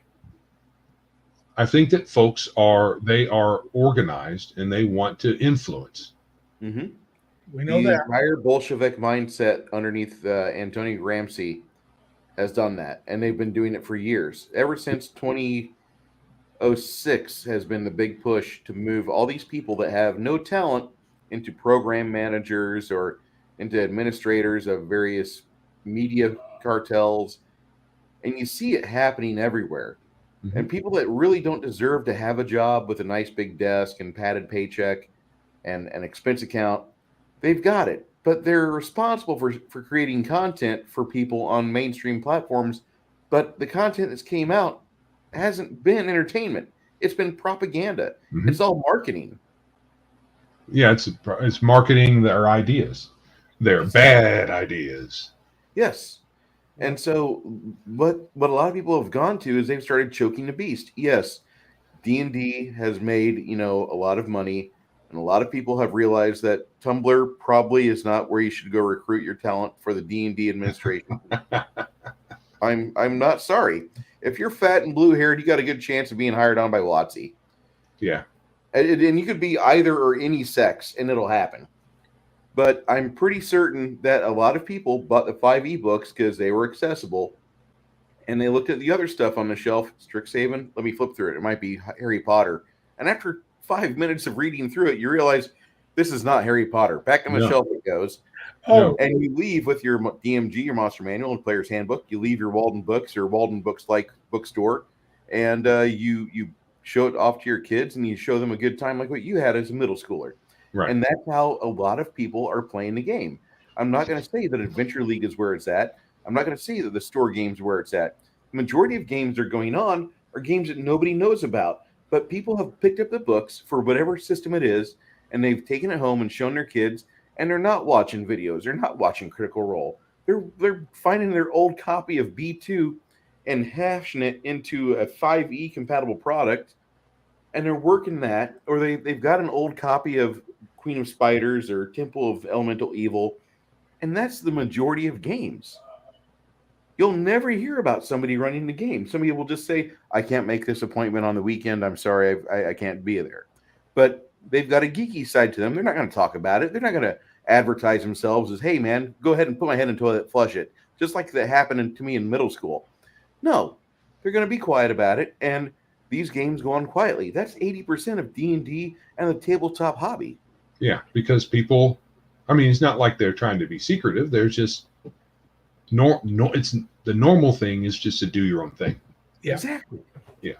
One last comment, guys. I know I'm pushing the comic thing, but Shadzar made this comment. Maybe it's just Western comics suck ass. I'm going to disagree because I've supported several Indiegogo projects that are excellent, and they are definitely Western. I think the Western, my personal opinion, and I've not read, to be fair, I've not read manga, but I hate anime, so I'm sure I wouldn't like manga. The truth is, I would say the Western comic is a superior form, but Shadzar's right in that Marvel and DC do suck that butt. And that's 100% correct. And unfortunately, they are the face of Western comics right now, and they should not be. Right. There is much better Western style comics out there. They're just not the big two. But I get where he's coming from. Yeah. Manga is kicking the living crap out of them. Oh, yeah. Yeah. Well, All right. So, yeah, good. I actually think that maybe you should probably lift your embargo on manga and pick a couple up. Fair enough. Okay, I'm going to write that down. Yeah. I need to buy a manga. People have been telling me that. I'm going to buy one or two, but I've tried that with anime, and I've never been happy. Things to look out for. Yes. Back to front. Right. And a lot of it's black and white, if not the whole thing. I think manga is black and white. Yeah. I like good black and white comics. All right. I'm going to buy at least one or two. Several folks have told me I'll give it a try. So, but I'm telling you, I'm going in biased, and I'm probably going to say, "Yep, it was poop." Probably. Have you watched Berserk? No. Okay. I mean, dude, I've tried. I've tried and I've tried. I think it's just me. I think I just can't do the anime thing. Now, I will be fair. I watched that. It's not a parody. What's it called with Goblin Slayer? They had these little excerpts of Goblin Slayer where they're kind of. It's not the real anime on YouTube. The abridged? Yeah, the Goblin abridged. Slayer abridged? That's Yeah. that is hilarious. That is pretty funny. Um, I will. And so, okay, someone else said Berserk. Can I read that? Can I read Berserk? Yeah. Okay. Absolutely. All right, I'll try that. T-shirt suggested that too. All right, cool. I wouldn't point you in a direction for failure. No, I'm sure you wouldn't. I thought you were want talking you about an anime, Bruce, because I'm like, man, it's tough. It's a good anime, but it's a better manga. All right. Right. So I think with anime, the things that are annoying are when there's an embarrassing scene. Mm-hmm. They get those weird symbol things on their head and their face goes all screwy and they go, ah, or something, whatever. So, and it in particular happens during a serious scene. So when there's some serious things going on and all of a sudden some comic relief character walks up and punches the main character in the nuts and everybody's got weird symbols all over their faces and, it's weird. And there's the running forever. And there's a general goofiness that's a little cringy that can turn me too off of anime. Yeah, and Max made a comment that it's so diverse, and I've got a friend named Greg. He's told me that too. The anime is so diverse, you just got to pick a subgenre that you might like. It's probably fair to say I've not given it a real fair shake. So, right. So there's a couple that I've seen that are light in that respect. the emote. Right. And Bleach, though it has its moments where it's all about the weird comic relief guys. Yeah. And then the wife and I are watching Inuyasha. Okay. And that doesn't have a lot of that in there. They have one or two characters that are kind of the focus when those emotes happen, but when they're not in the episode, you don't see it. So it's light on the emoting and the weirdness. Gotcha. All right, cool. All right, so we are an hour and a half into it. Oh, and wow. Have not gotten into initiative yet. I know. Dang, we better do it. Yeah. We're going to do it? All right, so our main topic today was going to be initiative, but apparently it's about horrible progressives ruining everything everywhere all the time. So, I didn't mean to change the topic on that, but that one feels natural to me. Yeah. No problem. It was good conversation. It is. Mm-hmm.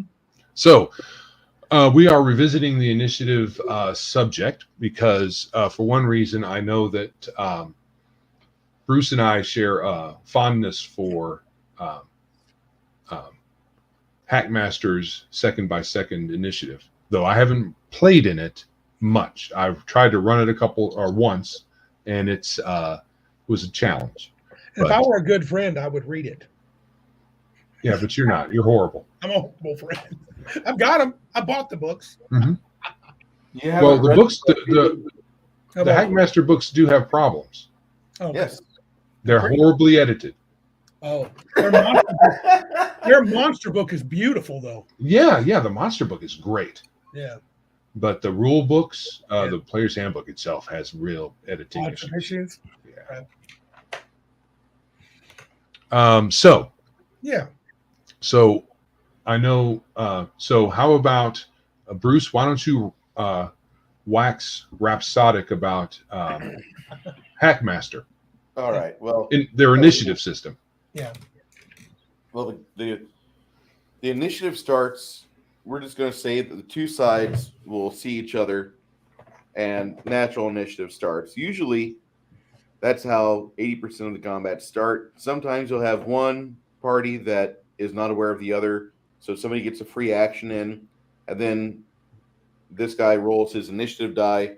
And the initiative die basically is how long is it before you lose that sense of what just happened to me, and you can act naturally.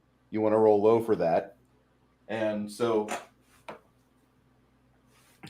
just saying that he's a regular, like a 6th level character, which is high for that campaign or for that setting. He's 6th level. He has a D6 initiative. So by second 3, he can start making his decisions. This guy's already got her her idea of what she wants to do next, and so she would cast Magic Missile on 4. She doesn't know what his initiative is, and so she's getting ready to cast Magic Missile after she's already attacked him, and he's already suffered damage. And so second 1, nothing happens. 2, 3, what are you doing? He says, I'm going to try to squat down and look around and see what the hell's happening to me. And so that might take 3 seconds. So he'll go again on second number 6. 4, she finishes casting Magic Missile. He takes another amount of damage, and he realizes he's being attacked from behind because on segment 6, he makes his rolls as to what's going on. He realizes it's her, and on second number 7, he backs up 5 feet, and she advances just to keep him within spell range to keep the easy 1st level spells available. On second 9, he lobs at her a Bouncing Betty Fireball, which is just like a D3 Magic Missile with a chance to miss. And he actually gets some damage on her, but now she realizes he's got the ability to be actually potentially fatal. So these two are going to be throwing 1st and 2nd level spells at each other, and so they'll have about 3 or 4 initiatives, 3 or 4 seconds between each action as they're trying to do this. And while they're casting, they're not really able to move freely. You have to spend a second to move 5 feet in this game, and so you'll be doing that and adjusting yourself, and then doing your action. Somebody comes along with, say, a long sword, and it might take them 7 seconds to do that. So if you've got the ability to put some distance between you and said individual, you might try to run away with that, and they will pursue you until they are able to hack you down, actually. So they will be spending time and exertion. You have exertion points in combat, and they will be trying to chase you, follow up, and keep you within reach to where they can get a swing in. Meanwhile, you're trying to backpedal and do something, either cast Grease or Magic Missile or something to get him off his balance to stop harassing you. And it's a second-by-second thing, so it's very fluid, very, very much a mental drain on people that are just used to casual round-by-round combat. I have a question, Bruce. Go ahead. Did I miss something? Did she go on initiative 4 just because she's casting a magic missile? She didn't roll anything? She had the drop on him. Oh, Surprise. When you surprise, you just go. You just go. And so had she decided to stab him, would she have gone sooner? She would have stabbed him, and then initiative would have gone, and she could have the stabbing would have happened, or whatever she did. That was the start of the combat, because he was unaware. Whatever it was, whatever roles the DM was making for him to be aware of his surroundings, or to be situationally awareness, like he just failed. He was rolling low percentiles and unable to make the die roll needed. And Hackmaster has a skill-based system to where you actually want to roll low. So I made a mistake. He was rolling very high in the percentiles, unable to get under his skill level. So he's just, what do you mean? There's, I have to roll again for perception? Okay, fine, whatever. And instead, he feels something happen, be it a spell or an attack. And then initiative starts, he rolls his die, and it takes him 3 seconds to realize I'm under attack. Doesn't this take unbelievably long if you had a group of 4 characters and 6 monsters? No. Really? It depends on, just like any initiative system, if you're used to it, you know what you're doing. Okay. Yeah. So compared to Pathfinder, Hackmaster is a low-level game system. You might have a 20th level character. He only has 10 hit die. Yeah. Because Lower every other level, you get a reroll on your lowest hit die you had.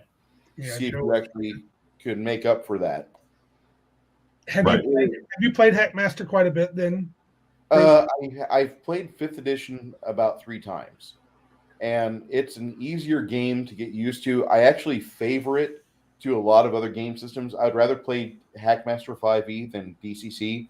I'd rather play that than Lion and Rose or Dragon. the Lion and Dragon that Pundit made. I love Pundit's game. Don't get me wrong. It's an amazing game, and I just wish Pundit. He's got an 18 charisma when he's by himself on stream. When he gets with other people, that drops by about 4 points. I don't know what happens there. He gets either this alpha complex about him or something. But if you watch him with other people in a panel, he loses about 4 points of charisma. He's a very nice man, and he means the best probably. But I think he takes some other interactions poorly, and so he just has to have like a controlled environment, or maybe that's why he does his best work when he's just sitting there focusing the camera on his books or his cat, and he's talking about his game. How does this compare to Pathfinder in terms of table? You played it 3 or 4 times. Maybe it's not fair.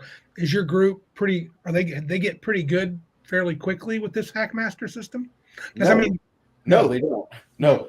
Experienced gamers do not do well with Hackmaster 5e. Oh. The people that take into it real fast are people that have never played a game before. Oh. Right, because we have all of our preconceptions. Right. Yes. That we're going to be doing. That doesn't sound right. Yeah, we'll be doing that a lot. That don't sound right. The worst player for Hackmaster I found so far was somebody that I sound like I'm stacking the deck here, but they were upset they couldn't play a Kitsune or any other strange race that the game just doesn't have. It's got a human, gnome, elf. It's got your basic Tolkien-esque fantasy. Yeah, it has.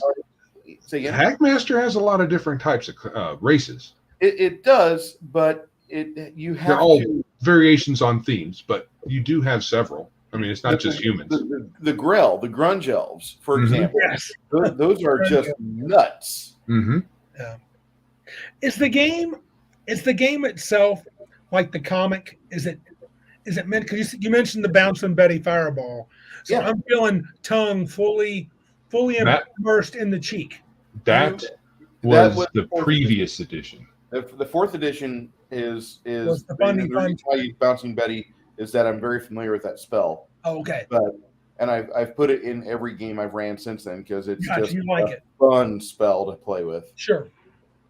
But I really think that it is a game that you should take seriously if you want to play a different 0 to hero game. And if you want to actually honestly play 0 to hero, it tops out at 20th level. But at 20th level, you're not a real super badass. If you get jumped by 3 orcs that are just scab 1st or 2nd level, there's a true chance you could die. Yeah, hit points are not high in the game. Oh, no. So a lucky hit by an orc could take you out. Yes. And so there's crits and stuff. Crit charts, right? Super crit chart. There's a really good crit chart with it. Interesting. So you would describe it as a 0 to hero game. You don't get like in D&D where you're an epic world master. No, you don't start off with like, a nice backstory and like you were Superman's protege and no, none of that shit. No, but I mean like at the end of the game. Even in AD&D, if you made it to 15th level as a wizard, you were unbelievably powerful. Yeah, if you had a DM that could tolerate you to 15th level, you were really blessed. But 15th level wizards in 2nd edition were just great. Right. They were blessed, and they had. There's no comparison in Hackmaster to that. Not really, not at all. Okay. You have a lot of spells that are pretty cool, but there's really not like it feels like a low fantasy game. Okay. Like a real low fantasy. The one caveat I will say about it, if you get players up to 5th or 6th level and your players are feeling like we want to go do something cool, okay, give them B2. Give them the Tower of Inverness. But you're going to really have a interesting time as these players discover that the Hackmaster monsters have a yield. There's stuff you can pick from them, like the intestines of a troll is a spell component for this type of spell, or they give you like the it's in the monster manual itself for Hackmaster about the eyes and Medusa, or it's just so awesome. Now, and I wish more games did that. Now, the initiative system, back to that. So, is there ever a feeling where you go to a second round, or is it like 8 seconds have passed, 37 seconds have passed, and 81 seconds? Is that how you count? The combat system will go as far as like 78 seconds, 90 seconds, 120 seconds. It's by second, and everything is measured in seconds. Okay. Yes. Some spells go for minutes, and so you have to notate where that starts so you can figure out where it ends. Right. But they use actual time units, not turn, round, all this other stuff. That's one thing I like about it, because we know what seconds are. Well, and it's very much the flip side of 13th Age. Yes, yes. It's very detailed as opposed to very not detailed. Right. Okay. Distances are important. Mm-hmm. And you need I don't know if you require a battle mat, but considering how position and distance are figured into the game, it's pretty handy to have one. I think you'd be better off to have just terrain and measuring tape, like it's a skirmish game. Yeah, it would work. That would work out better. And I'm not trying to be picky or trying to tell you how to run your game. You can run with a battle mat, you can, but you have to get conventions done right away at first. Like 4th edition, the diagonals were like, these are just 5 feet. In Pathfinder, no, every other is 10 feet. Right. And you had to get people acclimated to that transfer. So use hexes, they work better. Yes. If you're going to use one. Yeah, I would rather see people just use the terrain and the initiative and the movement and the way you swing a halberd. It is really clumsy at first, but the more you get used to it, the more you really want to play it, because you're getting better with the game system. And actually, as the characters level up, their initiative for actions drops. Yeah. Because all your actions require a certain amount of time. And then depending on what character type you are, so like a wizard can reduce the time casting for spells, I believe, if I remember correctly. Correct. And fighters reduce the time for attacking in general, but also there's specializations where they can go with a particular weapon, reducing it even faster. So you would describe this system as an initiative system. Yes. We would say it's simply a real-time movement. Is it almost like, do you have time for drawing the sword? Do you have time for walking 5 feet? Do you have time segments for swinging the sword? Is it that? Yeah, they go into detail, like to move 5 feet is just 1 second.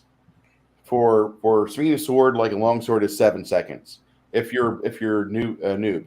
If you're really good, it takes you about 4 or 5 seconds if you're at very high level. But you're not going to reduce it down. Nothing should ever drop lower than 3 seconds, ever. And they state that plenty of times in hardcover. Okay. Right. So I like this in concept. Yes. Because what it does is it makes the combat dynamic. Instead of saying, you go, you go, you go, you go. We're done with the round. Okay, start at the beginning again. You go, you go, you go, you go. And then rinse and repeat. And you're like, blah, blah, blah. It's kind of boring. So it's very complex compared to a lot of other games that many of us are used to playing. So I think a way to do this without doing this is, instead of tracking by second, which I still like, but if you're not sold on that, you just roll initiative every round. And then you can still have a bit of a dynamic element. It's not the same, but with rolling every round, you have a dynamic element because you don't know precisely when everything's going to happen. And you still have the same kind of um, typical D&D combat, So where it's abstract instead of so I exacting. would love to speak. And I know Bruce has played a little bit. I think I want to try this. Yeah, I want to try it some more too. It sounds like I can grow weary of that, though. A session seems like a lot to keep track of for the GM. Seems like not. Okay. The book suggests that you start with the basics and add different things in once you get used to how it works, instead of trying to do the whole thing all at once. Isn't there a basic? There is. There's a PDF Hackmaster basic. Yeah. Yes, there is. And it uses the same second by second initiative. Yeah. Okay. They even granted, have a combat and they have a combat example using the characters from the comics. Mm-hmm. Nice. Yeah. So when you read them, you're like, oh yeah, I get this. Gotcha. So Okay. Yeah, we should definitely play it. I think we should play it. Yeah. Okay. So Randy, what is your favorite initiative system? cards. Savage Worlds cards are my favorite. I think for some reason, even though I do like to skip our friend Jeff every time, I like that, not just tactile, but when I throw the card down for every player and monster, I feel like I get a second to think about the round. And if I don't see it, everybody sees what's happening, and you go. And then I do it again. It takes a little more time than rolling dice for sure. But I do like it. It's really not any different than roll a D20. It's not. If everybody rolled their own D20 for initiative, or everybody rolled their own D6 for initiative, it's an individual initiative system. But I've become quite enamored. And it's not just Savage Worlds. I like it in our Mud Sword game. I could see myself adopting that to any kind of D&D game that I would play. I'm willing to do other things, but I'm just saying that's probably my favorite. I like that card system from Savage Worlds. Yeah. And so I don't know if people know this. I may have talked about it. Basically, you go high to low. So the ace is the highest, and ties are determined by suits: spades, hearts, diamonds, clubs. So spades bigger than hearts, bigger than diamonds, bigger than clubs. So we got 2 jacks. Then there you go. None of that gimmick stuff. Come on, gimmicks are fun. I'm still here. Look what you did, Legion of Myth. You drove him from his computer. Max hurt my feelings. Oh man.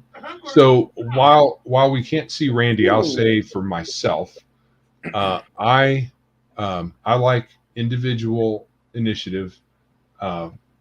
Just rolling the D20. Actually, it doesn't really matter what die, as long as we know what everybody's rolling, and I like an individual. Mm-hmm. I like to roll every round. That way, it's dynamic. Right.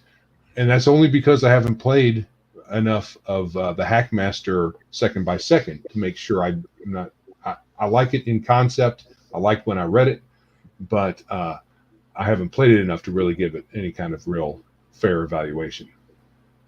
Yeah, and like I said, I could live with that too, because really throwing cards and rolling round by round is not much different. No. I mean, it's just, I would say throwing cards takes a little longer to get around the table, but rolling dice can be annoying in terms of if you keep track on a Pathfinder combat chart, or if I'm just writing a note. I would say it's kind of close to a wash. Though you do need cards, and that's one more piece of paraphernalia you need to do it. I also love the old school way. You roll D6, I roll D6, highest dude goes. And tie, they both go simultaneous, BX, baby. Magic melee. Yeah, that's fast, but let's just, and it feels faster to me. Yeah, and calling actions ahead. I kind of like that, because when you're doing round by round.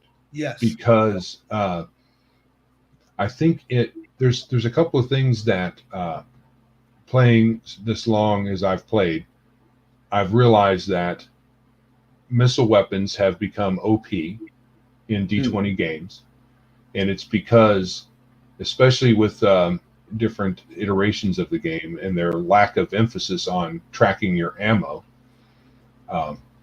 there's that. And then I know, and I'm not real big on simulation But missile weapons are harder to master than melee weapons.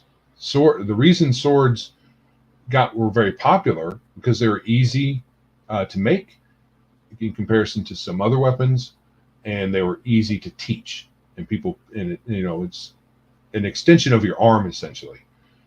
Aiming and accurately on a bow is a lot more difficult.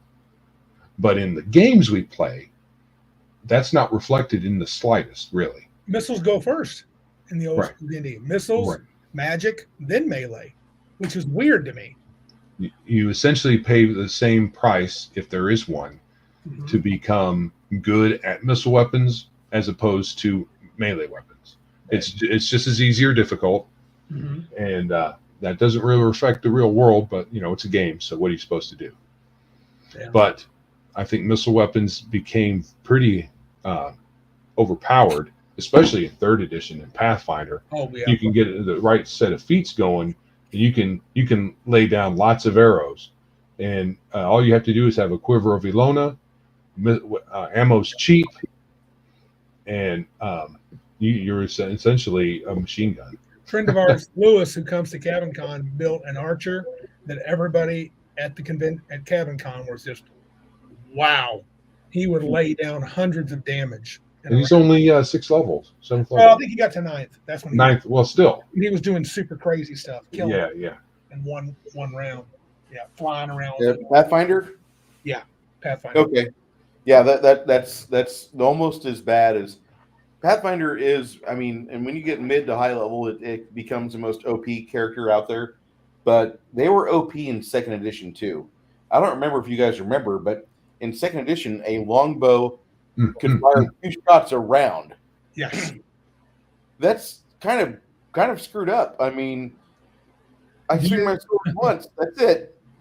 Yeah, and I've seen some YouTube demonstrations with classic longbows, and those things take a lot of effort to draw back on and aim. And you've got that one dude who runs all over the place with his bow, but it's not an English longbow. It's a compound bow. It's easy to pull back, but then it has a decent amount of strength on it as well. Do either of you recall? Bruce brought up 2nd edition, and I'm not sure if it's 2nd or 1st. And it came from a Dragon magazine. There was a class called the Archer, and he was ridiculous. And they made specialization. I don't know if there was double specialization, but at a certain level, I think 7th, a bowman, I think it's in 1st edition, if you use some of the expanded books, could fire and do 6 to 16 per arrow. Yeah. And that was a class. That was a class that was in Dragon that I think was meant for NPCs. Yeah. They used to separate them, but I was just like, I had players do that, and I was like, this is way out of bounds. Yeah. Right. So T-shirted historian has a question for us. Oh. He recently ran a Castles and Crusades game, and a PC kept firing into melee, and he ruled that if the arrow missed, it automatically hit the other guy. He threw a fit and nearly quit. So the question is, how do you feel about that? Was I wrong? Was he wrong? Well, he's the player, so he's always wrong, right? There you go. Isn't that what folks say? Right. Money. However, to be serious, I mean, automatically it's somebody else. I mean, I don't know if I go automatic, but fine. Don't fire into melee. I wouldn't rage quit on that T-shirt if I was the player. That's kind of silly. But the truth is, if you're talking about a melee with 8 combatants and he's sitting back and firing, you're probably going to, maybe not on a miss, but on a lot of misses, you're hitting something. That's a dangerous you could do low like I don't know what version of what game, but I think it was Castles and Crusades. Yeah, they were talking about it on Legion of Myth, and I've listened to some of their previous episodes on it. And the rule there is, I think if I'm remembering correctly, 2 to 5 is you hit somebody else, and then it's determined by the DM who you hit. So it's not automatic, but depending on circumstances, 2 to 5, you're missing on low numbers anyway. So you're almost automatically doing it when you rule a miss. Personally, I would say respect T-shirt. for sticking to your guns and Yeah. slapping those namby-pamby players around. But honestly, it was probably a little hard. But why is he getting off? That's a dumb move. When you think about it, it's dumb to fire into melee. Yeah. Pretty much is. There's a tangle of people on the ground, and one of them is my friend since birth. Yeah. No, I wouldn't do that. And especially Pathfinder, you can get into that Pathfinder 3rd edition. You use the minis, you got the squares. Well, I position myself like this to fire at this guy. I'm like, okay, but those minis aren't actually static. They're not standing still. They're moving around. And all it takes is a little flinch, and you get it, and your buddy gets an arrow through his elbow. So I think there should be a severe penalty. I'm actually good with that. Oh, look at that. There's perspective. The party was a half ogre. You could hardly miss those guys. Right. It's like, dude, I can't even see my target. Yeah, I think you should have a severe penalty. Yeah, for sure. I think 5th edition does it generously with just disadvantage, but yeah. But it's preference. If you say automatic, especially if they they already know. And if you told them in advance, I would say, dude, he's hardcore, but don't fire into melee in his game. Yeah. Unless there's some way to mitigate it, like with aiming or can I get a talent when I get really good at it, or But I mean, if you're 4th level, 5th level, maybe you don't be firing to melee, bozo. That's dangerous. Not a good idea. Drop your bow, cinch up your nuts, and go in there and face someone man to man. See if they got some archers, fire on them. I mean, I think when you watch movies, once people close into melee, except for Legolas, you're not using a bow in the middle of melee. But, right. So if it depends on circumstances. There could be like a main combat where there's lots of folks fighting each other, and then there might be stragglers around the periphery. You would be targeting them, not the. No, this not would be a brownie point for Hackmaster initiative system. Huge brownie point. Second, you're moving the figures constantly too, right? In Hackmaster groups. So if you've got a fight going on in Hackmaster, typically there's like a even odd chance you're going to hit one of the people, and once you determine that, then it requires a actual die roll. Did you actually penetrate their armor? Yes, no, etc. And it typically, like everything I've seen so far, it's even for this guy, odd for that guy over there, and they're still dancing around. Yeah. So they're not going to stop just because you're shooting arrows. Shad's already comment requiring a called shot. That could be a good move, but I remember in old school D&D in 2nd edition, called shot wasn't just a -4. I think the earlier editions, 1st or 2nd, one of them. At mid to high -4 sounds right. At mid level, it's nothing. That's not a penalty. I'm sorry, it's not. In that game, in the early game, it was. In the early game, but mid-level, no. Yeah. You're adding strength and your bonus to hit, and your THACO's super low. You got a magic weapon. Dude, specialized. Dude, -4. Armor class. Same thing for invisibility. I'm invisible. -4. I still hit you. I know, it's stupid. You can't see me. How can you hit me? You can't. Yeah, -4. I can do that. Yeah. And he says, what irritates me is the dude was an even older grognard than I was. He should know better. So that it was irritating. After the first hit, he keeps shooting, and the same thing's going to keep happening. Nothing's going to change here.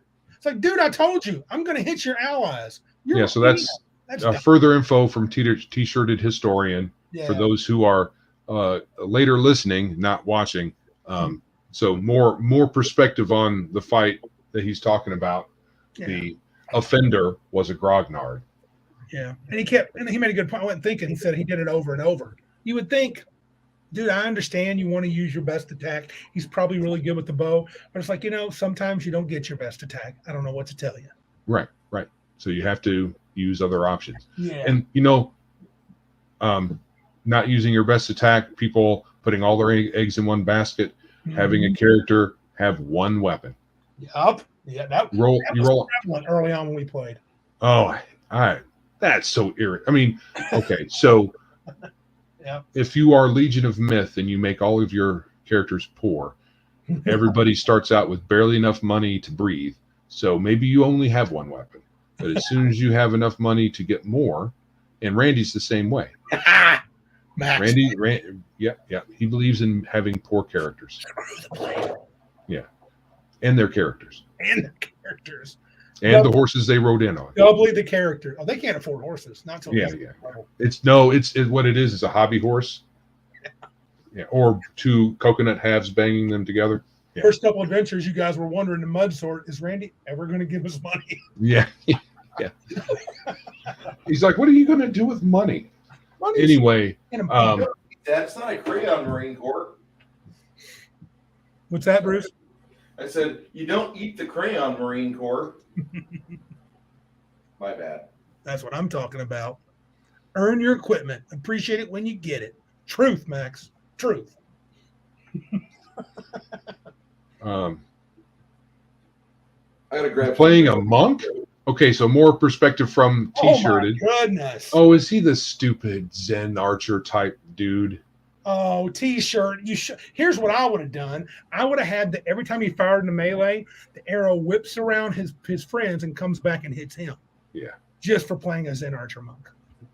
How can you play in a monk and not going mono with someone? That's D12 hit points and D12.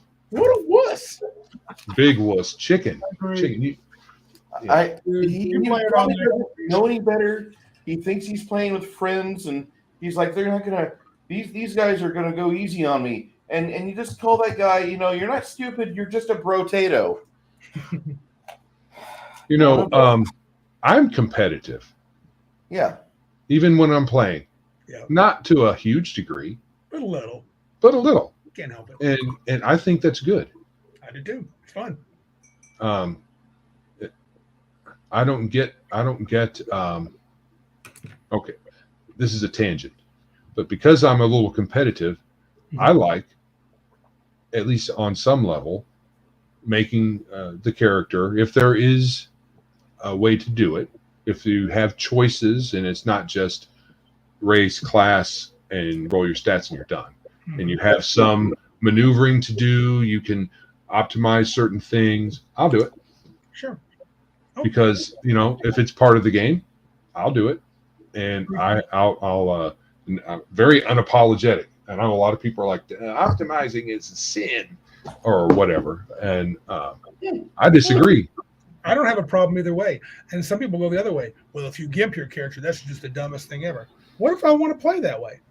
What if I want to be a fighter with an 11 strength and see what happens? Okay, you're right. Your fighter's so much better than me. I get it. But I'm still having fun. Why do you care that I suck?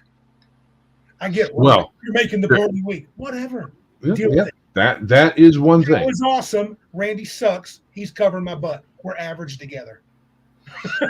Yeah. But when we go back to town, we're going to leave you. Fair enough. You can't even pick up your sword, dude. You have an 11 strength. Eat some Wheaties. Go to the gym. Come on. At least have a 12. Then you have a +1. +1 in third edition. In third edition. Yeah. All right. Yeah. So we talked about some different initiative systems and cards. Mm-hmm. Is a cinematic feel, and by cinematic, I think we mean like a movie type when there's an action scene in a movie, how that feels. That's cinematic, right? So is having a cinematic feel even important? And how do you do that, if it is? Okay, when you say cinematic, do you want to make the players feel like they're reading a book? Because what type of book? Is it a dry-ass UK written, no offense to my UK friends, is it a dry-ass book written by a Brit who really hasn't experienced bacon the way it's meant to be eaten? Or is it a book that, is it Sunsworn? I want to know. Yeah. And so I want to know, like, when you're saying you're trying to make it more interactive and more cinematic for your players, why weren't you focusing the game on your players as is? Are your players the patsies and the torchbearers for the NPC heroes that you GM play all the time? Because that's what I always wonder whenever people say, make your games more cinematic. No! I do not want to make my games cinematic, especially in the age of Star Wars and in the MCU. I don't want to make my players feel like they're useless and they've got no love coming towards them. I want them to feel like fucking heroes. There's a reason. There's a reason why we play these games. And it's not so we can feel like we're stuck in traffic, or if I could just get these next three lights to be green when I get through. That's not fun. You're not playing a game so you can experience that frustration. You're playing a game so you can feel like a hero. Either you're going to outwit some goblins and severely drop their numbers before you have to get in hand-to-hand, or you're going to do something very cool and Conan-esque, and you're going to use your daddy's broken sword and whack some heads off. That is why you would want to play a game, and that would be why what you'd want to impart to your players. So when people say buzzwords like make your games more cinematic, what were you doing before? Where did you fail? What part of this didn't you grasp? You get to be a hero, kid. Yeah. So you do want it to be cinematic in a classic sense. Yeah. And it should be by default. I Right. So I think I think where some of us feel that the game isn't there is when it's your turn and then your turn and then your turn, and it's cyclical and predictable and kind of boring. And that's why I want to break from the Pathfinder round by round by round combat. Right. And I want to deal with second by second. And then this happens. And then this happens. John, it's your initiative. Go. Swing that sword. And as soon as he does the action, what are you doing? What's your next action? Well, there's another nod for Hackmaster, in my opinion. Say again?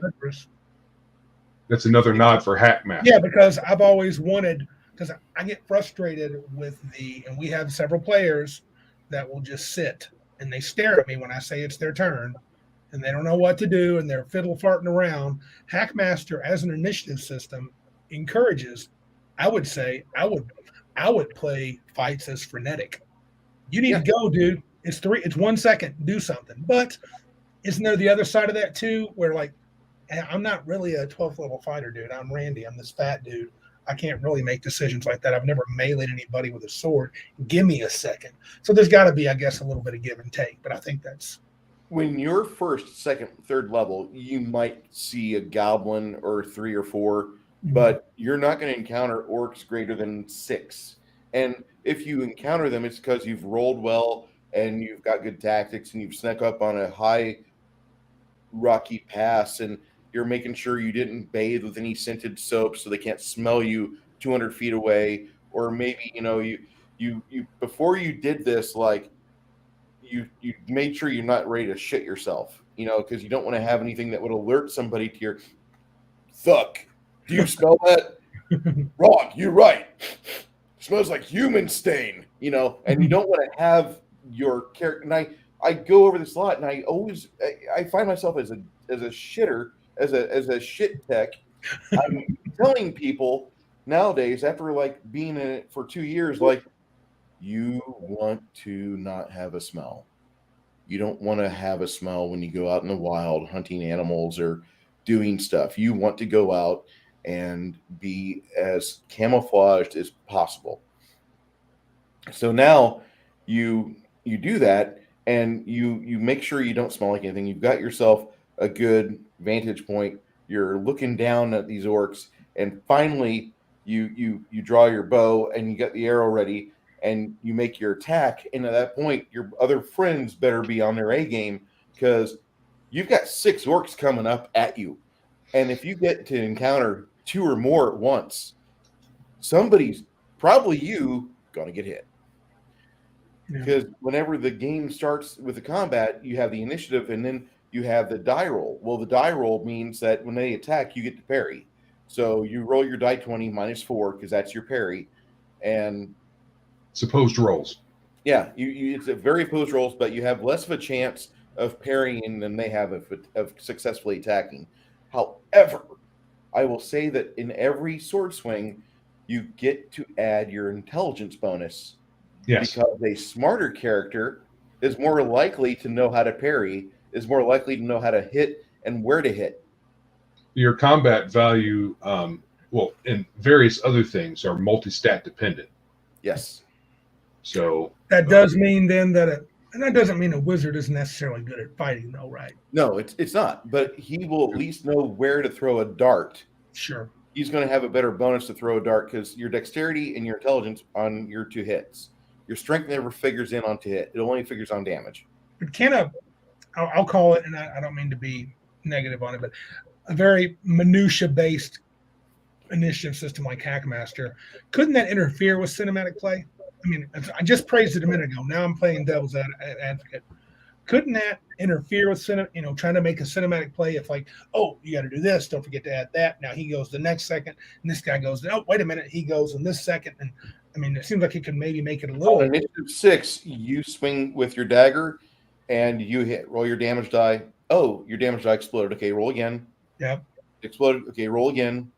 Okay, what's your damage? 11 points of damage with a D4 dagger. Great.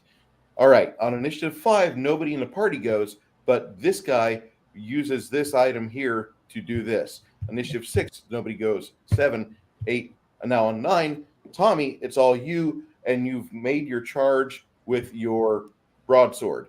Make your attack roll. He makes his defense roll. You break through his defense, roll your damage. Let me know. And I usually tell people with your D20 rolls, you want to throw your damage in as well. Because it's not a game where you get multiple attacks around. So might as well just roll your damage die with your D20. Should you actually hit, you've already got the roll there. I don't have to wait another 3 seconds for you to throw the bones. I like that, Right. No matter what system you use. Yeah, and multiple attacks are built in because the faster you get, fighter types become faster at attacking faster than others if they even get faster. So you're going to get more attacks per unit time as a fighter type than other characters. So you don't have to worry about your character having X, like you were saying, Bruce, multiple attacks per round. You just attack faster. Yes, that's how they figure out multiple attacks. But it's not you get 2 attacks per second. No. You'll get 1 attack with your longsword, and then another 6 seconds later, you get another attack with longsword. And a wizard that's actually gone to school and he spent years learning how to cast fireball, he might cast a fireball on 7 or 8. But if you are within base-to-base combat with him, you're probably going to get that blade, that business end, in between his ribs faster than he can get that evocation spell off. The first swing for sure. And spell disruption is a thing, or is it just death? Oh yeah. Okay. There's a chance for them to hold on to the spell, but it's very limited. Okay. Oh, and if it's a fighter sticking his sword in you, you can practically forget it. Yeah. If you survive, because you don't have any hit points. Yeah. All right. So, how important is going first? I would say depends. Yeah, probably depends on your system. Or are you talking in an abstract way? So being first or going first. So some systems out there, the first person can actually choose to not go yet. Right. And wait for other people because, you might go first and a lot of my characters might just run right up into the bad guy's grill and then realize, oh, now I'm surrounded. Right. So maybe it wasn't great to go. Maybe he should have delayed or whatever a mechanic you use for not taking your action. You might just skip. So yeah. I think I would say in general, I think going first is important. In most games that I've played, and let's use Pathfinder 3.x especially, but it happened in 2nd and 1st edition too. Mid to high levels, it can become a rocket tag thing.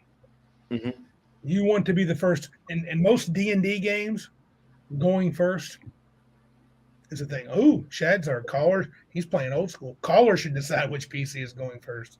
Interesting. That's old school. Yeah.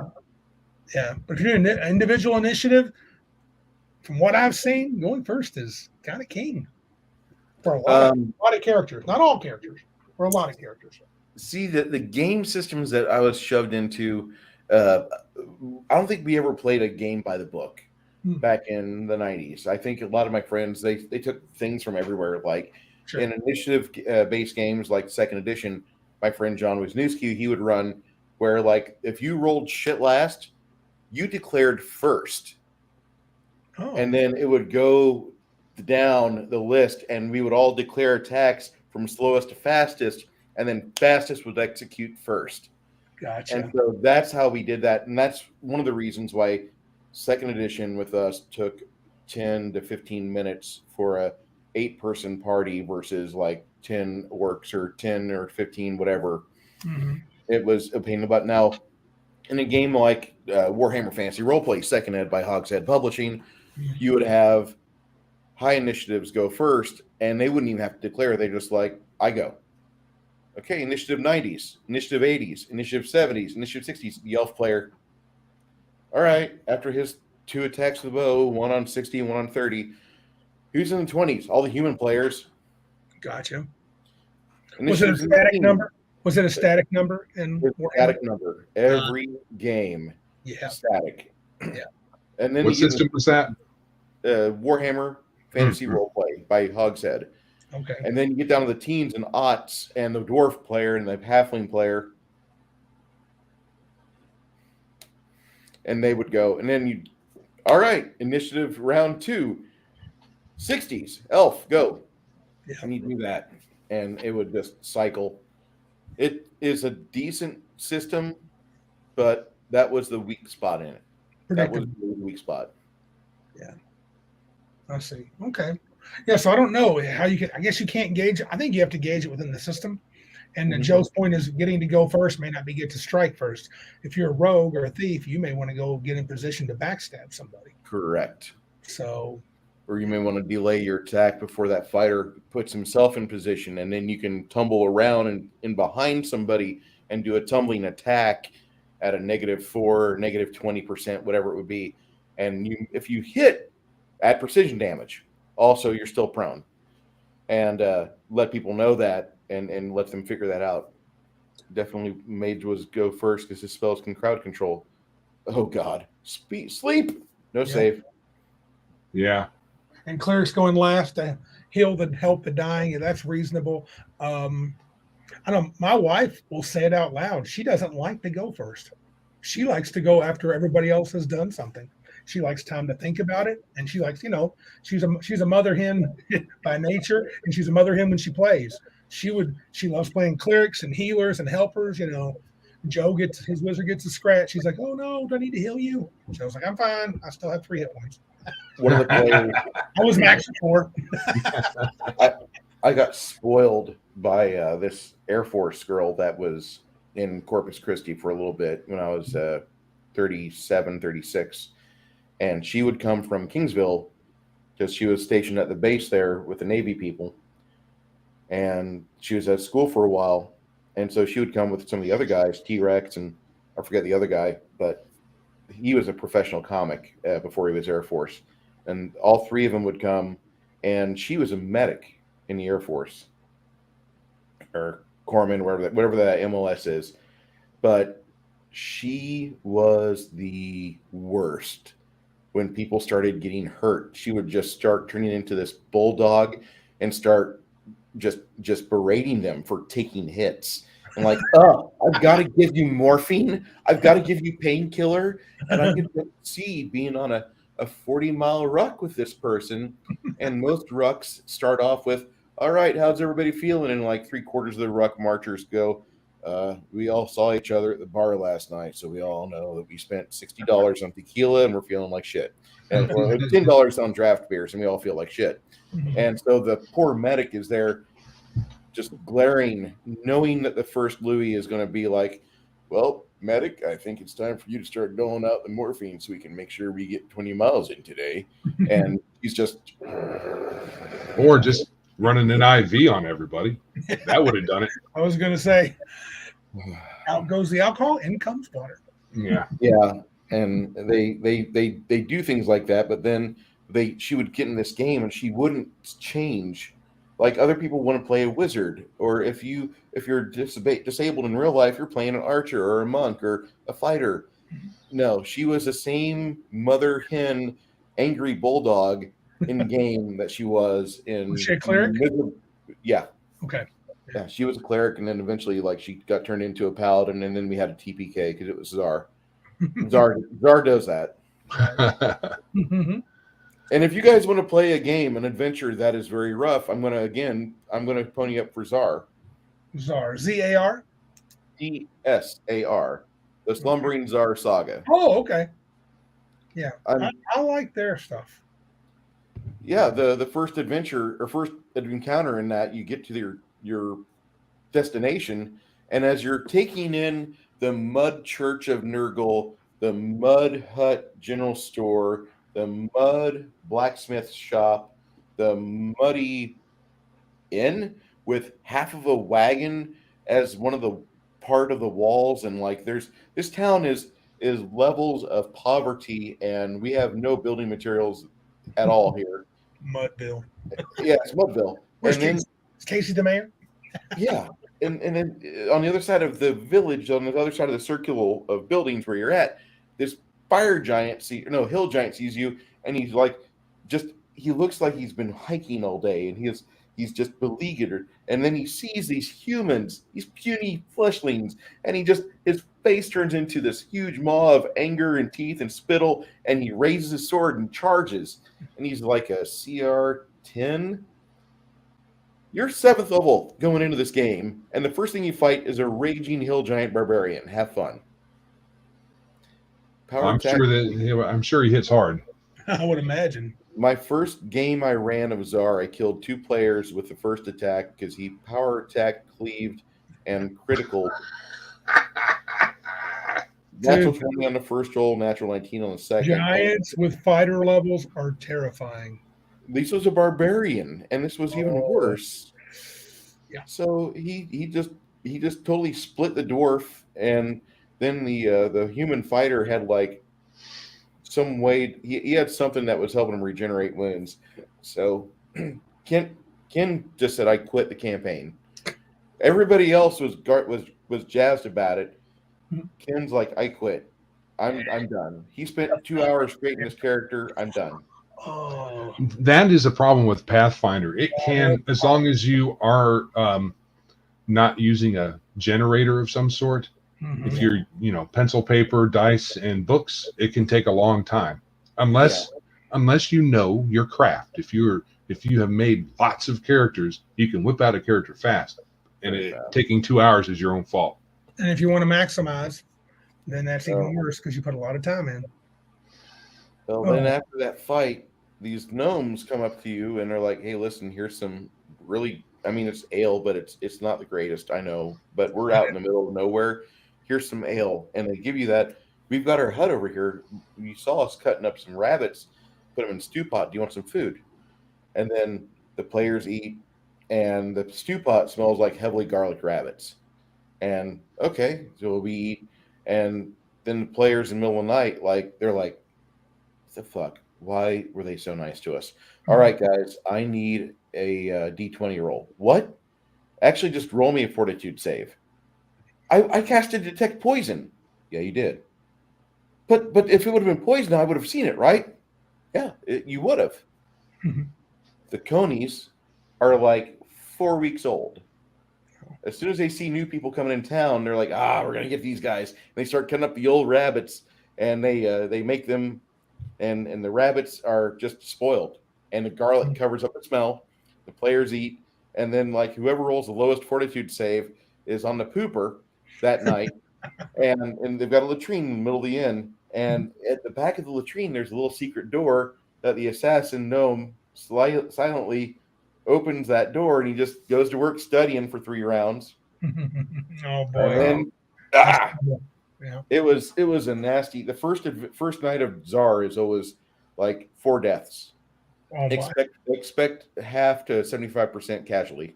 Oh geez. Okay, like a death. Wow. I want to know who sells this. Green. It's a great, really, Bruce. Frog God Games. Frog God. Okay, and it's a current product, or is it an old, out of print thing? It's a 10-year-old product, so you might find it available on Amazon. You might find it available. It might be really expensive, but they've got a PDF of it, and you probably would like the PDF because my hardcover is falling apart. How many pages? It's a big thick beast, right? Hold on. I got to know Bruce's answer to the next question, though. That's perfect for him. T-shirted historian. Pathfinder takes a while to make characters for. I'm curious. Do you guys feel like small races are overly penalized? No. In fact, I think in Pathfinder or 3X, no. I think that it's too easy on them. You can have a halfling that's just as strong as the strongest other characters. Yeah. And I believe they get a bonus to AC because they're small. Right. So you can, if you arrange your stats right, you can be a halfling fighter with an 18 or 20 strength at first level, and then you can well, maybe not 18. I think they get a -2 on strength, don't they, halfling? T-shirt. It's been a while since I played Pathfinder. Yeah, it's been. Maybe they get a penalty out of it, but I don't remember the smaller races being much penalized. No, they don't have maximums. They don't have maximums or minimums. Yeah, they can be any class, all that stuff. Yeah, and a halfling barbarian still gets D12 hit points. Yeah, and if you make a halfling outrider with a golden retriever and mounted combat feats, D10 times 3 for charge damage. Oh yeah, pretty boss. You've just totally put your archer to waste. I remember the archers in the game going, what the fuck? I was supposed to be DPR. Yeah. So, you got the Tsar? Yeah, this is the Isle of Dread. I got that. Yeah, that's cool.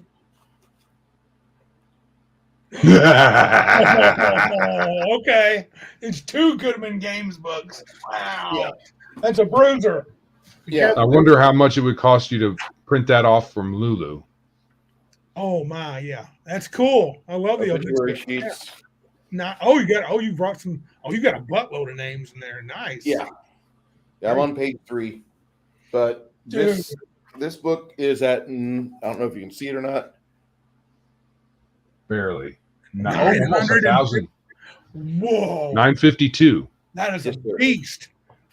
Yeah, and this is the book that they told Greg Vaughn at the end of third ed. They said, just write the adventure the way you want to run it. Just write your dream adventure, and we'll figure it out. And that was Clark Peterson of Necromancer Games. Oh yeah. And so Greg Vaughn went to work on it, and he starts writing it, and he does his scripting first. He does his, picks a system which is 3.5, and Pathfinder comes out, so he adopts it, and then 2011. We got this product. We're going to put it out in 10 parts. Get in on the Kickstarter. You get these parts sent to you PDF at the end. When we get everything in layout finished, you get this book. And this book will have a bonus chapter, which you didn't even know about. And so the bonus chapter is a lead into another adventure book that they've got, which is almost as thick, like 700 pages. I know they've got some huge adventure modules. Well, these guys, they did Rapanathuk, so there you go. Yeah. So they don't play. you get a lot of beef with that sandwich. If you're a poor dungeon master out there, you can get Slumbering Tsar Saga or Rapanathuk for a song at the holiday times, and you get everything for either of those two. You can run them in tandem if you want, because they're really only about 750 miles away from each other. But I'm going to tell you that Tsar happens kind of first in their timeline. Rapanathuk is always this open cancer on society that's over here in the Forest of Hope. You don't have to go to the Forest of Hope. If you go to the Forest of Hope, you're going to have a lot of encounters and eventually maybe discover the sunken graveyard. Have fun. But Rapanathuk, for you poor GMs, you guys that don't have jobs, get Rapanathuk. And the reason why is because it's so good and you don't have to use it all together at once. You can pick from here and here and here and here and here and here. And there's so much wilderness stuff in there that it's not really a dungeon. It's a section of land that they've gridded out, and you have adventures and you have encounters, you have NPCs, and you get to meet people, and there's various things, and there's not certain events you have to be there for to experience, because as a GM, you should be engineering those yourself. But you have an area like the size of Rhode Island, and it's all yours. It's your place to just mess with, and you're landlocked for the most part. You are up against there is a shore on the eastern side of the map. So if they need supplies, they can get things shipped in over there if they build a dock. But it is a wonderful map, a wonderful place for you to let your players roam free. And for those of you that love 5th edition, but you complain the same thing to me, Bruce, I love the way you run your games because you make your games so hard and players die. And other GMs are like, well, I can't kill my players. What do you mean you can't kill your players? No, I've never been able to kill my players in 5th edition. Why? What are you not reading in the Game Master's Guide? I'm not. You must not be reading something. I need some wisdom on that, Bruce. I've had trouble killing characters. It should be easy. Okay. Because it really should. It should be just like running 2nd edition. Okay, you're at this many hit points this round. I hit for this many points this round. At 0, I believe 0 is where you die, isn't it not? Or you go down and you start making death saves. Okay. Why are people's death saves like so incredibly ramped up? Okay. Oh, he's got the 3 original Ripana Thucks. Look at those kids. Nice. T-shirt says, I bet Bruce loves, what does SOTDL spell? Hateful Shadow of the Demon Lord. I don't know if Bruce loves it, but Hateful defecation. I will have to read up on it. What is SOTDL? Shadow of the Demon Lord. Oh. T-shirt's one of those guys that loves Shadow of the Demon Lord. Okay. But I've never heard people say I had a TPK in Shadow of the Demon Lord. I always hear them say, I love this system, but I never hear them say TPK. I've not heard a bad thing about it ever. No, neither have I. The target's guts twist and rumble noisily. If the target's health is 10 or less, it dies instantly. Streams of blood and feces gushing from all of its orifices. Hateful defecation. Oh my gosh. I don't know. That's pretty gruesome, but it is. Yeah, that is. Damn. Oh man. It's about poop. Randy's all in. But he's kind of right. I think it's hilarious. Poop's hilarious. I was scrubbing off today's work, but somebody said they had a poop pillow emoji. That's me. Okay. Joseph. Okay. Okay. It's downstairs. I got to know Bruce's answer to the next question, Joe. How important are minis? Oh, okay. What game are you playing? Well, it's general. Okay. Well, no. The reason I'm going to ask you this is that if you're playing some miserable game like Thirsty Sword Lesbians or Evil Hat Products don't require miniatures because they don't like miniatures. If you're playing an old Star Wars West End Games D6 Angels Choir behind me, you don't need miniatures. It's a good theater of the mind experience. If you're playing any iteration of Dungeons and Dragons, the monsters always have their movement in inches in 1st and 2nd ed. You want to have miniatures for all versions of D&D.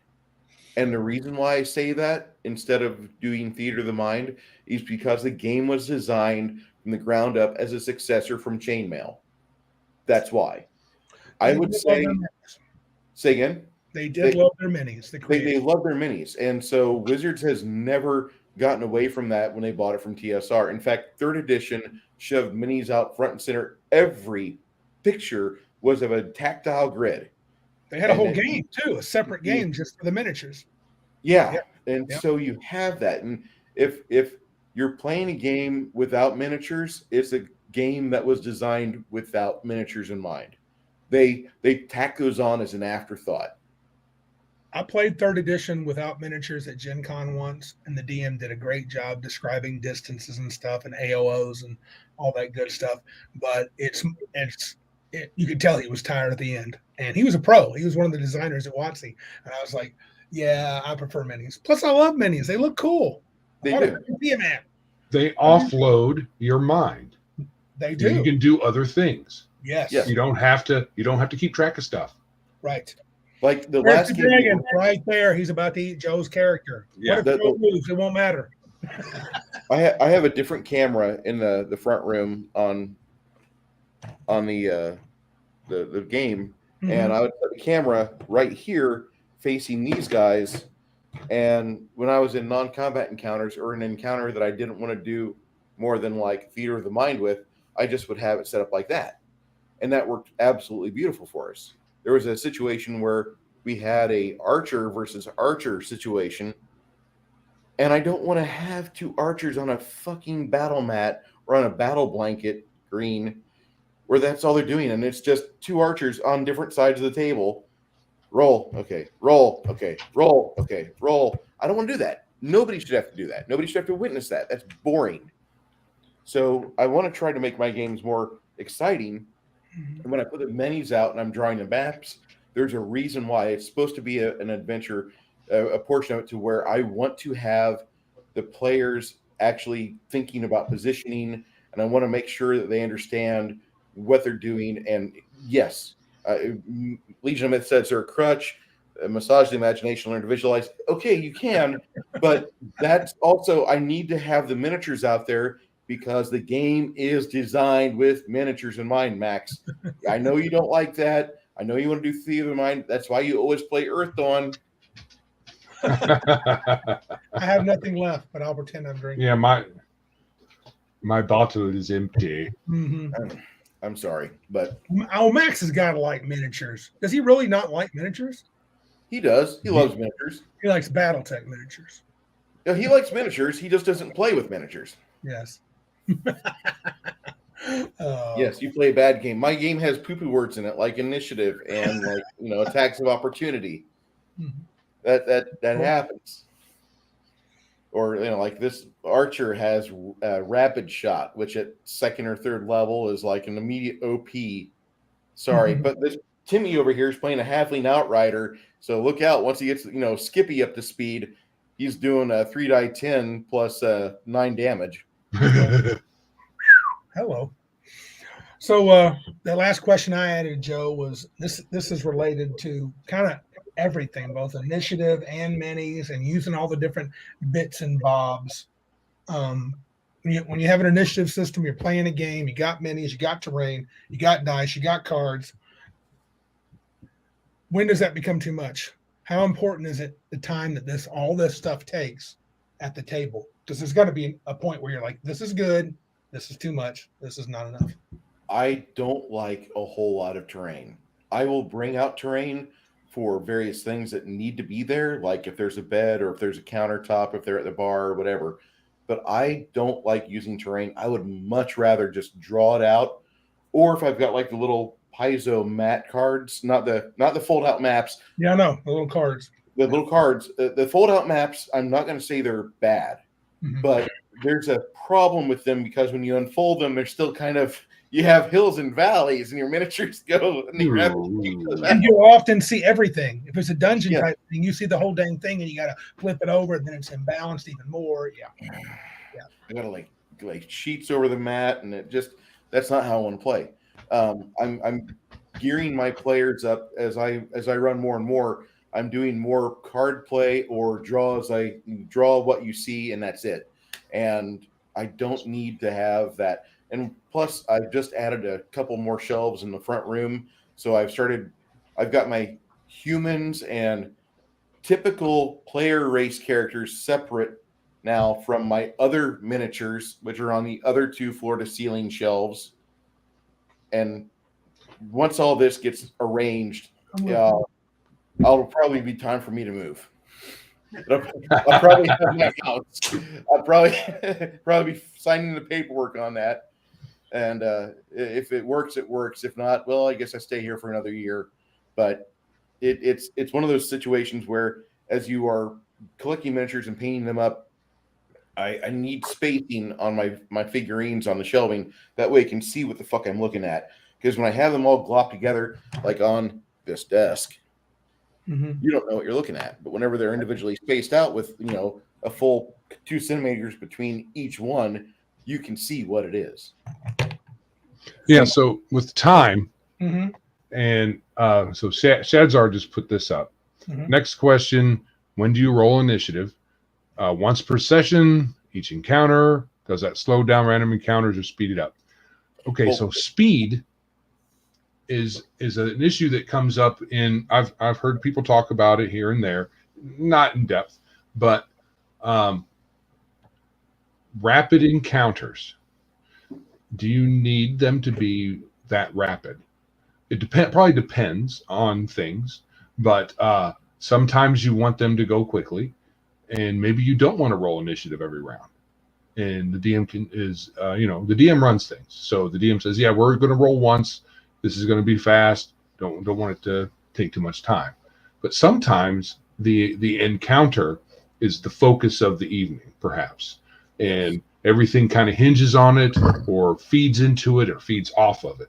So if you like get through it like in 5 minutes and then you don't have anything to do, or you have to figure out what to do. But if it's supposed to be like the centerpiece for the evening, who cares how long it takes? As long as it doesn't take 10 hours. Oh, hold on now, because I've got a one video that's on my YouTube that the part 2 never happened, or we never recorded it, and I'm sorry. But it was the finalization of the Rise of the Rune Lords, and it took us 2 whole sessions for that one combat. And the way we did that was with Pathfinder Shadzar, you roll once at the start of the encounter, and that generally sets the lineup. Now, you can spend a turn to reset your initiative wherever you like. Typically, people go for, I'm going to go at the start of the round, and that's what they do. They'll skip their turn, start up at the round, so they only lose like maybe half a round total. But they do that, and that's how you can fix that. And with Pathfinder, my ideal system is a second by second by second by second. What's going on for initiative 5, second 6. What are you doing, John?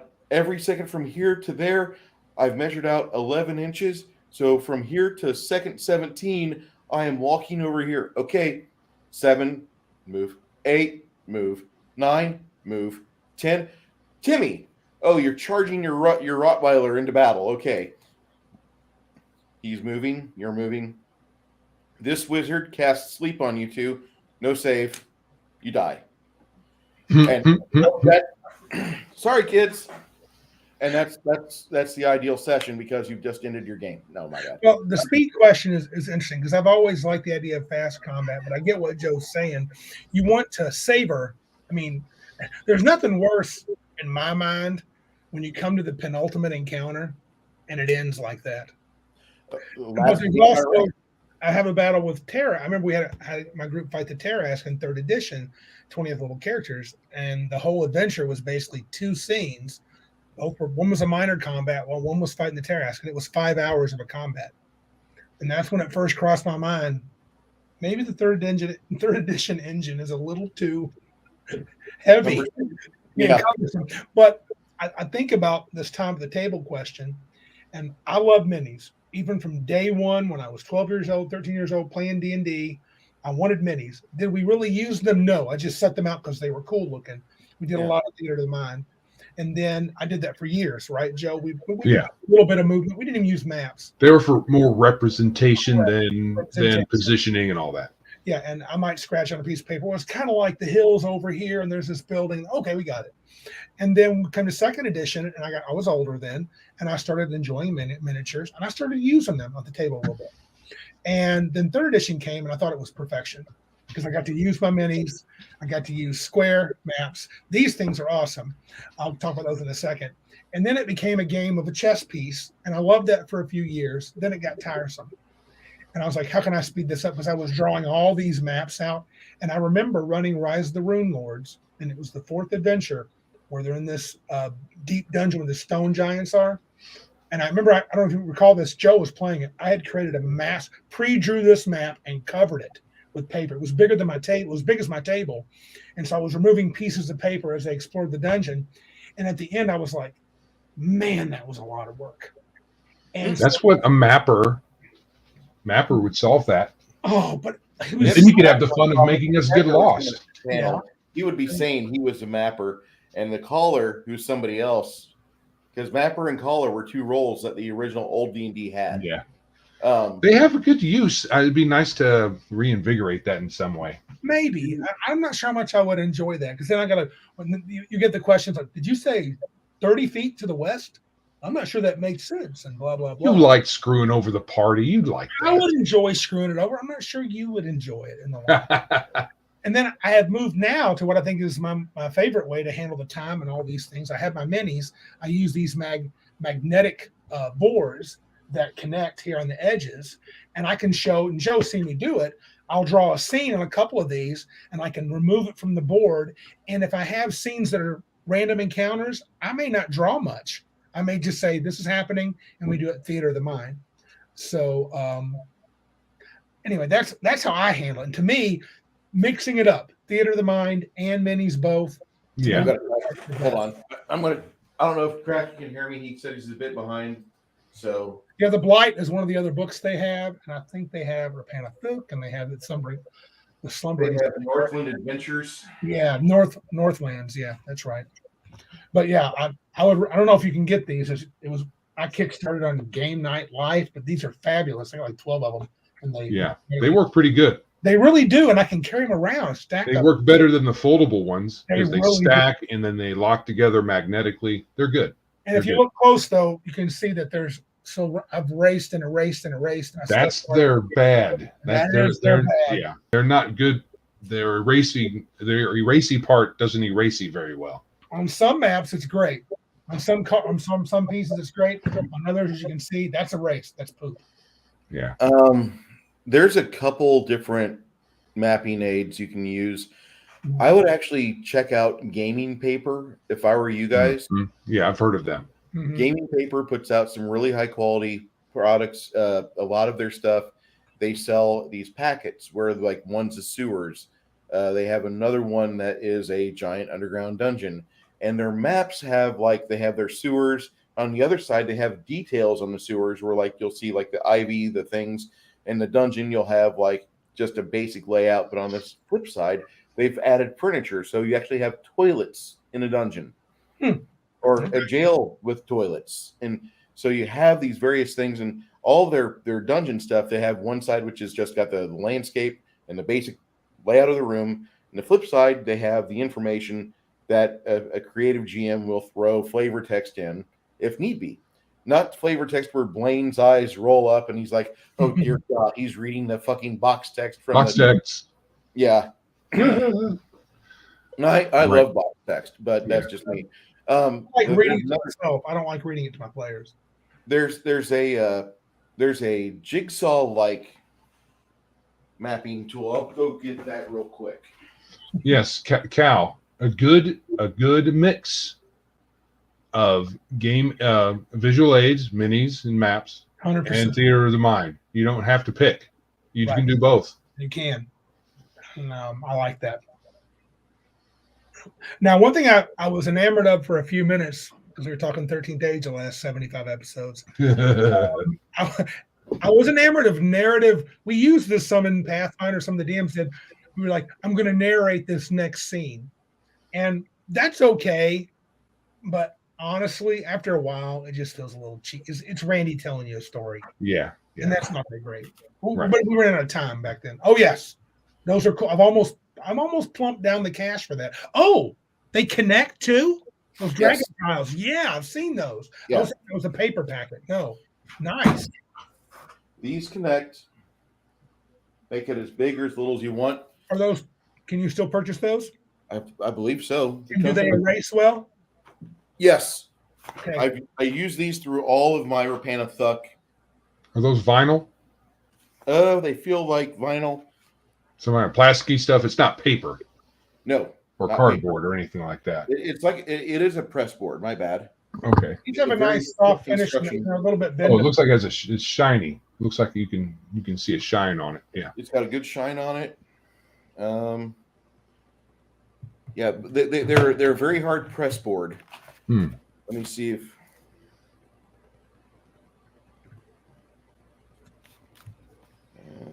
Roll4initiative.com. Okay. Yeah, I've seen those. Ah, there we go. With the number 4 initiative.com. Okay. And then the picture they have on the back of the box, they have 5-inch squares, they have 10-inch squares. Okay. Yeah. All right, good. I may have to purchase a pack of those. When I was in the oil field, I just bought a bunch of shit for the game, and I used a lot of it because I had like 5 or 6 days off at a time. Then I'd go to work for 2 or 3 weeks, and that just worked out well for me. And now that I'm no longer doing that, I can have time for my games. But Yeah, actually, time for games is good. That's good money though. Working the Yeah. oil rigs. I was not out on the ocean. I was fracking, and Oh. because of a hazmat and a CDL, everybody and their sister wants me to work for them, which is Right. a problem now because I love my job. And no, I don't want to come work for you in the oil field. I don't want to ever experience being unemployed ever again. Joe, I think Max said the ones that Bruce are talking about have hexes. They have a hex. Oh, cool. I think they're the company that makes these have hexes. They had a lot of trouble with the Kickstarter getting these produced. Good dudes. They kept emailing me. They weren't trying to hose me, but it took them a while. They had some issues with their original print run. So this is the good one, but I hope they've gotten better. So Right. I'm meaning to check in with them too. Well, that's cool. Yeah. Well, I could impersonate Bruce because it would be easy. We look so much alike. You practice clones. And then I could be the oil rig Bruce. There you go. Bruce, real Bruce, could be the poop Bruce. There you go. Perfect. I wouldn't recommend it. I think you've got a good 403B, or not a 403B. You've got a good 401k at least with being in the Postal Service. I've got good benefits. Yeah, your benefits are amazing. And my pay is catching up to being actually good now too. Yay. Good deal. I almost don't need my wife to work. Almost. I'm getting there. Almost. That's close the to dream, tasty. isn't it? It's the dream. It is a dream. It's great. She can if she wants. It's just at some point it won't be a necessity. Right. So anyway. Do you think? All right. Are we going to do that last segment, or it's kind of late? Okay. So. Let me see. I'm willing to, but I do got to get up early tomorrow. So. Yeah, and we're going on 3 hours already. So. And I need to get my dogs out. So okay, let's call it a night. we can punt that to the next one. Yeah. But yes. So Bruce, thanks for being on. It was great fun. Awesome. I'm sorry I was late. I had to work. That's cool. It's okay. We know somebody lives nearby you. He has a sap. He's going to smack you around a little bit. Okay. You'll like it. So you can find Bruce where? Not your address. Don't dox yourself. Oh, what? You guys don't know where the medical center is in San Antonio? I'm always there. No, I would say come to youtube.com/Bruce Lombardo, LOMBARDO 75. And you're going to bump into me. And that is a site that I've had for a few years. Come on and join if you like what I said here. I'm usually not this profanity driven or laden, but I had a fun day today at work, and I apologize. I don't mean to take it out on the chat or my panelists. And I thank them very much for allowing me on their channel. Thank you, Joe. Thank you, Randy. Oh, it was great having you. It was fun. Anytime, brother. Yeah, every time we're on something together, you're always pimping us out. So we appreciate it. Thank you for being our pimp. Yeah. Yeah. So I have been meaning to ask, what is Dick's division?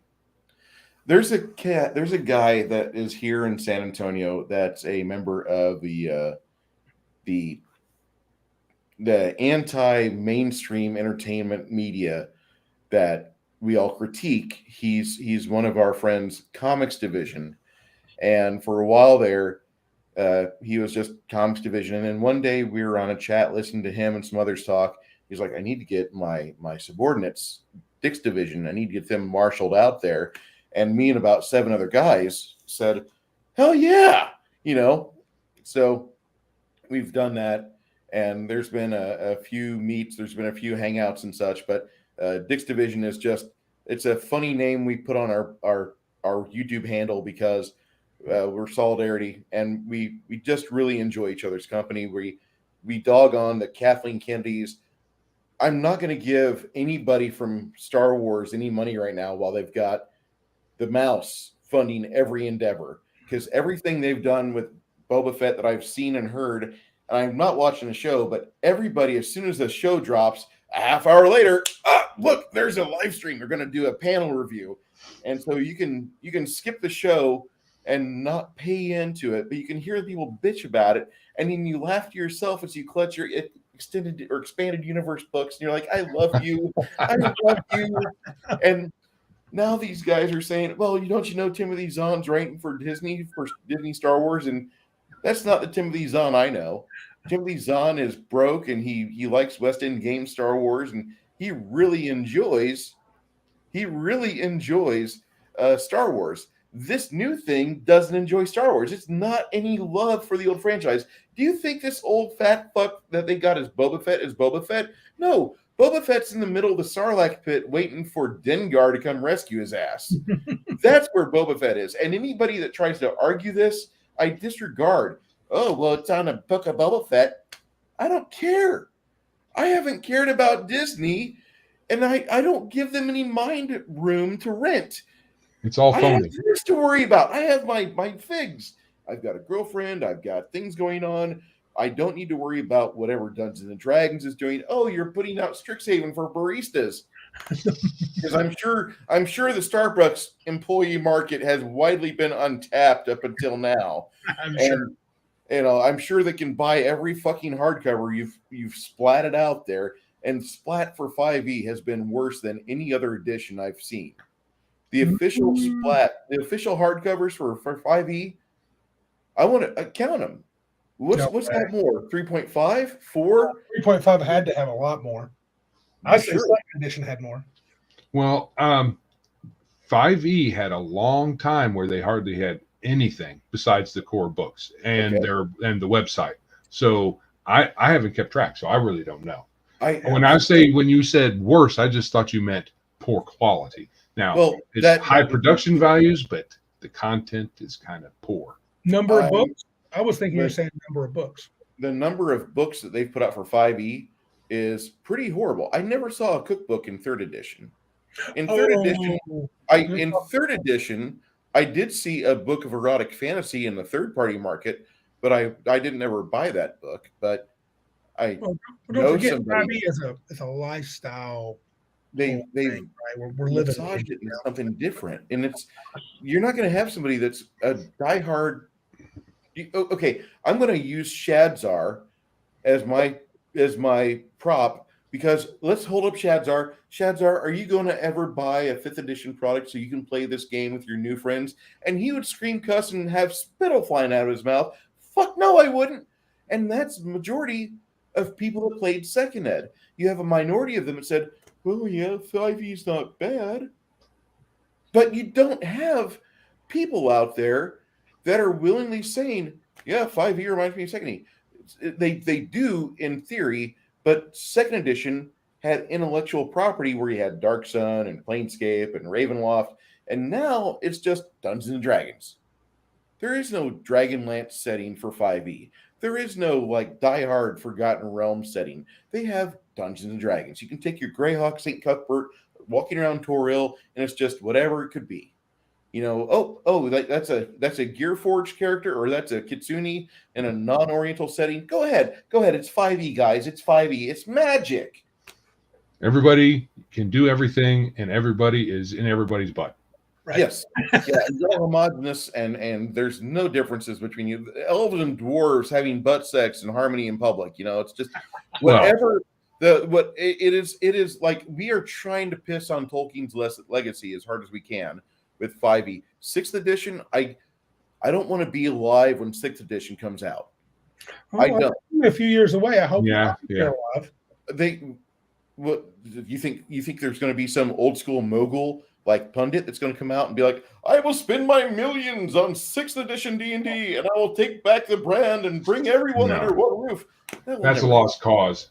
Yeah. Anybody who has the capital to do that is better served making their own company and hiring a bunch of creative people to create a deep lore surrounding a good system that isn't Wizards of the Coast anything. Right. There's no need to try to reinvent anything that Wizards of the Coast did. You can't. You can write up a rule set that looks just like a rule set from 1974, and they can't take you to court on it. So just have fun with that and make your own system. It could be a copy. There's an entire industry that does this. And as much as I love the OSR people, I never talk about it because there's really, for me, there's not a lot of difference. What is that a clone of? Oh, a Cyric? Oh, you're playing Beckme? Oh, you're playing Second Ed?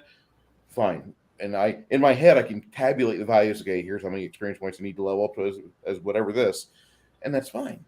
But it's to me a much better way if you do have those books. Like, you guys have libraries behind you. This room has a library. Right. You guys probably have the old books in hand. Unless, like, one of the OSR guys is one of your friends, you're like, well, Tim, I know you're having a hard time paying your lighting bill this month. I'm going to buy all the books from you and get you the money. But most of us aren't in that situation where they have to do that. Right. Most of us aren't. We still have our old books, or we can get the PDFs or whatever. And it's looks like it's going to be like Cynthia Williams is now in charge. Yeah. And she's not even focusing on the print product. Go ahead. Well, I think T-Shirt said much earlier in the podcast that I think he's right. I think and Shadzar said it too up there, that they're going to focus on what the young kids want and digital products. Though they're talking about creating books, though, re-selling you the same old crap with new little changes, which that's what I was talking about 6th edition. I was saying whatever that set of white books coming out in 2024 is going to be, if you've seen the previews. But then again, who knows? That may not happen. It may just be a bunch of digital stuff. I mean, that's what Shadzar is implying, that maybe with the Cynthia lady in charge, it'll be all electronic and video game and PDFs, and who knows? And that's the case, that's fine with me. I don't care. That's fine. I still won't buy it. Right. It will still stay on a shelf at a store somewhere, and I will. I guess there's another aisle for me to look at product, because this one here has D&D stuff that's brand new. So, wow, listening to Bruce on 2 times is this experience. I'm sorry about that, Crafty. I have a bit of a slur, or there's something where I have like Larry. Hey, Larry, thank you, sir. Yeah. But I feel sorry for people that are thinking 5th edition's normal. And it's really our job as gamers to talk to people about other games. And as much as I love D&D, or as much as I love grid style combat max, you have to talk to people about there's other ways to spend your hobby time. So you can talk to people about Mantic Games. You can talk to them about Earth Dawn. You could be, oh god, I'd be curious as hell to see if WotC sold as many of those new Endless Quest books to any of the younger crowd, because the kids don't read. That's a good point. They don't. No, do they have them on audio? Oh, right. Audio books. They might listen to them. I listen to them. I listen to audio. It's convenient. Right. Great, but I wouldn't see doing that while you're driving a car. Honey, turn to page 74, chapter 74 for me. Yeah. Honey. But I think it's I think the game that we have, I think most of us are playing the games that we love already, and we don't need to buy another version of whatever they're going to crap out from the Pacific Northwest. We already have the games we like. What somebody might want to do is, if you had a dream campaign that you wanted to do, if you had an adventure that you thought would be a massive success, write it. Write it for the edition that you love the most, and Drive-Thru will pimp it out for you. They will let you sell it, and just write it. Just get the characters and get the graphics you want, or do your mapping and do your graphics. It doesn't have to be good. Judges Guild sold shittiest artwork in their products back in the 70s. And I had a lot of those. Yeah. And you know what? Those were gold, because I didn't need to have great artwork. As much as I love some of the artwork from 3rd and 4th and a little bit of 5th, I don't really appreciate the artwork now as I did back then, because back then it evoked imagination for me. Now it's so detailed, there's no room for imagination for me to think of how this character exists. I already know. And it jacks up the price of the book too. Oh, yeah. That's why we have $60 and $70 books now and more. Yeah. All right. Well, we did kind of do question 3 without doing question 3. A little bit. Let's anyway, next time though, maybe. That's good. So, Bruce Lombardo of Dick's Division, thank you very much. Yes, sir. Anything else, guys? Yeah, you're very welcome. Good. If you guys get a chance to play a game that's outside your comfort zone, and I'm not trying to say go with anything that Evil Hat does, because that's just a garbage company. And no, a game outside your comfort zone is one that you don't find yourself usually playing. Like if you found a copy of Street Fighter and the Die 10 system for Storyteller, or if you found an old copy of Werewolf the Apocalypse, or if you found yourself at a skirmish table playing Necromunda and you've never had a gang before, get outside your comfort zone and play a game or two of something that you normally would not play, because you won't really know what you enjoy until you've had your first three or four rolls at the table with it. And so just try it. You might pick up another aspect of this hobby that you really enjoy. And I think that you're going to find yourself wanting to broaden your library. And whenever you do have that time off to where you can focus on it, you're going to have like, listen, I have 10 hours. I want to get character creation done for Werewolf or Street Fighter, and we're going to play. And just go for it, because this life is short. Mm-hmm. And if you've got friends that are, especially if they're nearby and you can spend time with them, quality time with them, or family that does this, Do it. go for it. Please go for it. Yep. Yes. All right. So if there's nothing else, Yep. If you would like to support our show, please visit the many places you can find us on the interwebs. Our website is www.biggestgeekuspodcast.com. And find the support tab. Click on that thing and show us some love. Mm-hmm. We are on Twitter and Facebook and MeWe, Odyssey, of course, YouTube. That's where we're at right now. Our email is thegeeks at biggestgeekuspodcast.com if you have questions or suggestions. Mm-hmm. Share this show with your friends and let us know if there's any other way we can support you better out there in listening or viewing. Subscribe, like, share, rate us, and all the places that you find us. Love us. If there's nothing else, Thanks everybody for tonight. It was a good time. Bruce, thank you, buddy. It was good. it was very fun. Yep. This is Joe. And I'm Randy. And remember, if you can't be big like us, then be geeks like us.